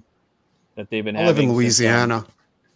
Probably roboting right now. Texas. But Houston's not that far away. So I mean, it's like what 4 or 5 hours. Yeah, there has to be another con where it's where everybody's closer. Because I remember when we're talking with the Hardline, like they were telling me, I think it's Florida or another one, like where it's kind of like closer for everybody to just go.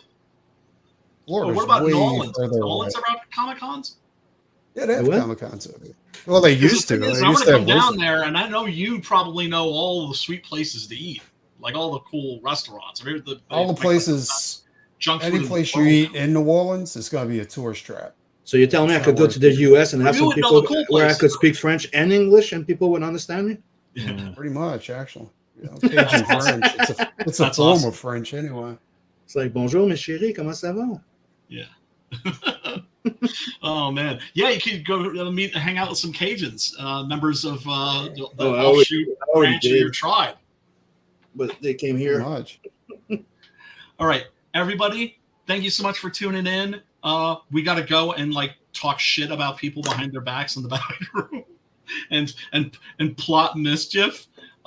Matt, tell these fools where you at and where they can find you. Probably robot right now, but hey, thanks, Brian, for having me on. If you guys want, you can find me on Twitter at Runecutter Comic. If you guys want to pick up my book, it's at bookcleaver.com. And yeah, I got a YouTube channel, Metal Movies and Brewskis. I do talk about comics and stuff like that. And thanks, Brian. Appreciate you, bro. Man. You got it. Oh, and what your overall opinion of tonight's movie? I'm sorry, I kept talking over you. I'm fucking yappy tonight. I'm probably stepping on you a lot. What was your opinion? Too much weed. Yeah. Oh, my opinion of the movie? Yeah. Oh, sorry, man. I've been like roboting, and I've been seeing everybody roboting the last hour. I thought it was awesome, man. I thought it was cool, like having the monster mashup. It really reminded me of Cabin in the Woods a lot, but with the aliens kind of running the show instead of the big, right?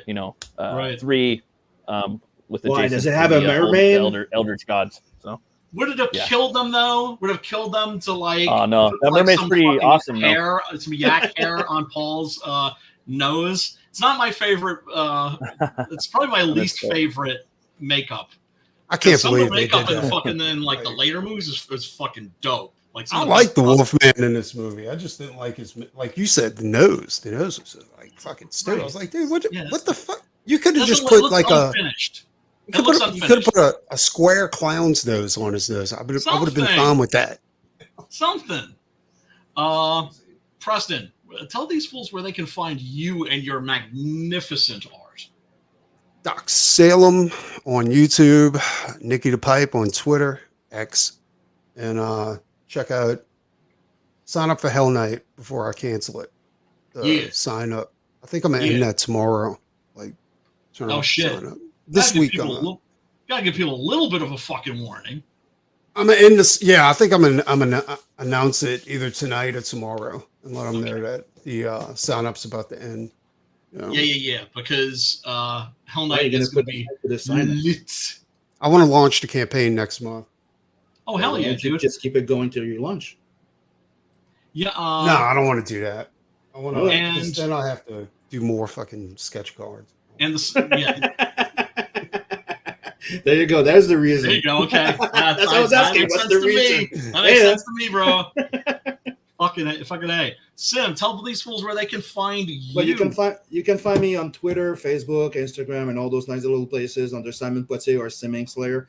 I'm on YouTube. I do Doodle and Chill every Saturday, and soon I'm going to be starting the Friday night stream of the Weekenders with you folks joining in if you guys want, like we discussed. Yeah. I've been making some cool intro videos. If you go check it down on my thing. I've been having fun. And another thing I've been doing is, how can I say this? I'm working on the print file. Masturbating? Oh, okay. You're working on what? I'm working on the print file. So I'm putting the book together, and we're going to print pretty fucking soon. So I just have those 2 pages to letter that the Beacon finished, the 2 extra pages I added to the book. Now the book, I did the print file so far. It's 120 page. Are you talking about the colored version? Swelling up. It's 118 page of story, dude. You talking about the colored version of Nat the Merc? I mean, not Nat the Merc. No, Tales from the Nightverse 2. It's done. I'm doing the print file right now. Yeah, okay. It's just like he's like Yukio Mishima. He was a guy who was like I just write one more line. Yeah, but the thing is, I went to, like everything was done, and I'm like, okay, let's go over everything. I'm like, dude, that story could really use 2 extra page of battle armor, like in Metal Valkyrie. I feel like I'm blue balling people with this, and I just drew 2 extra pages, send it to Beacon. I'm like, can you get this done? Go, dude. And they're done. Right now I'm going over the dialogue and doing the lettering and the print file. Yesterday I did the print file. Everything's set up. I just need to go pop up the touch up. Right. I'm going over everything, fixing where some places the dialogues are not placed. I need to they're too close. Right. Stuff like that. That's where I'm at right now. I'm finishing up the print file and I'm going to fucking print. And it has a nice Bisley back cover. And and if you need anything from me, hit. I'll probably send you the when I'm happy with what I have as a dialogue for those 2 pages, because I don't want to put too much. I'll just send it to you just to go over it to make sure that I make no stupid mistakes. All right, and I'm not a little bitch. Like everything, that's all. My rewrites. Those are suggestions. You take what you like and leave. Mm-hmm. Leave like my masterpieces. But the print file's in the book, and dude, it feels so fucking good. Dude, yeah, no, I'm really looking forward to that. This is gonna be a fun summer. You know, we're gonna be doing, we're gonna be busting books, but campaigns and shit. I don't think I'm gonna be doing this on like a 120-page book again like this, because I should have made it 2 books. Yeah, but the thing is, it's late, and I know if I get a late book, if it's fatter, the thing is that's like the best bonus you could throw in, right? You know, like fucking bookmarks, stickers, and shit. All that stuff's fine, but the best is always more pages, fatter. Yep. Right. It's gonna be sweet. Yeah, man. Yeah, man. All right, everybody. Thank you so much for tuning in. We really, really do appreciate you. And until next week, when we have a Spaghetti Western Jamboree, I want to say peace. I want to say love, and I want to say no.